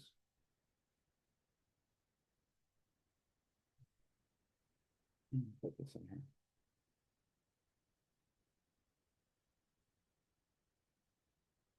Someone said when I die, I'm gonna come find you, Louis. Don't. Don't. What? You better cancel clear that. Don't come and look for me. I'm gonna come find. No. You leave me alone. Okay. When you pass, you go straight to God. Don't come knocking on my door. Okay. Once you go straight to the Lord. Don't make any stops. Don't come and visit me. Okay. Unless you passed in a weird, mysterious way, or if your life was taken unfairly or something, then, okay, if you need me to kind of bring you justice or something, then you could come visit me, okay? But you go straight to the Lord, okay? Don't come stopping by here. Okay. I got nothing. You pass go and you go. You collect your 200 and you go back to the Lord. Okay. Don't be coming to visit me on your way out. Like, no, no, no, no, no. Okay. Well, you go straight back. Don't make no stops. Okay. No detours. No visit. Go visit more important. Go visit your mama. Okay. Go visit people that are more important. Your kids, whatever. All right. Don't come visit me. I'm gonna shoo you away. I'll be like, oh, this ghost bothering me, whispering in my ear. You better get on get. This ghost over here bothering me, disturbing my peace. You better get on get. I don't know what you want from me. All right. Mwah. I love you guys. It's 555. Have a beautiful night. I'm gonna go ahead and post this. I'm gonna come up with timestamps for this, okay? I'm gonna probably add the timestamps either by tonight or by tomorrow. I'm also gonna upload this to YouTube, and I'm gonna upload it by tonight on YouTube, and I'll figure out the timestamps, okay? Because we talked about like quite a few things, so the little subtopics or little subcategories that I covered today. I'm also going to go ahead and include that in the timestamps. By the way, I just got to say that my hair is looking quite scrumptious today. My hair is looking vibrant. It's looking healthy. It's giving Farrah Fawcett. Okay, it's giving it's giving hair transplant. It's giving I went to Hungary and got this installed. Okay. That's what it's giving. Is look at it's got this little wave. Look at this little wave going on here. What is this? No, my hair's looking crazy. Venus and Leo smiled upon that mane. I know. It's looking nice though. But I love you all so much. Have a beautiful, blessed day. I will see you guys around. I'm gonna go take my little dog on a walk. He was like so mad at me right now. He had a little attitude. I'm gonna throw this little bag away of mango shrimp flavored things. And I will see you guys around, okay? Have a good day. Enjoy your week. I'll see you. Bye.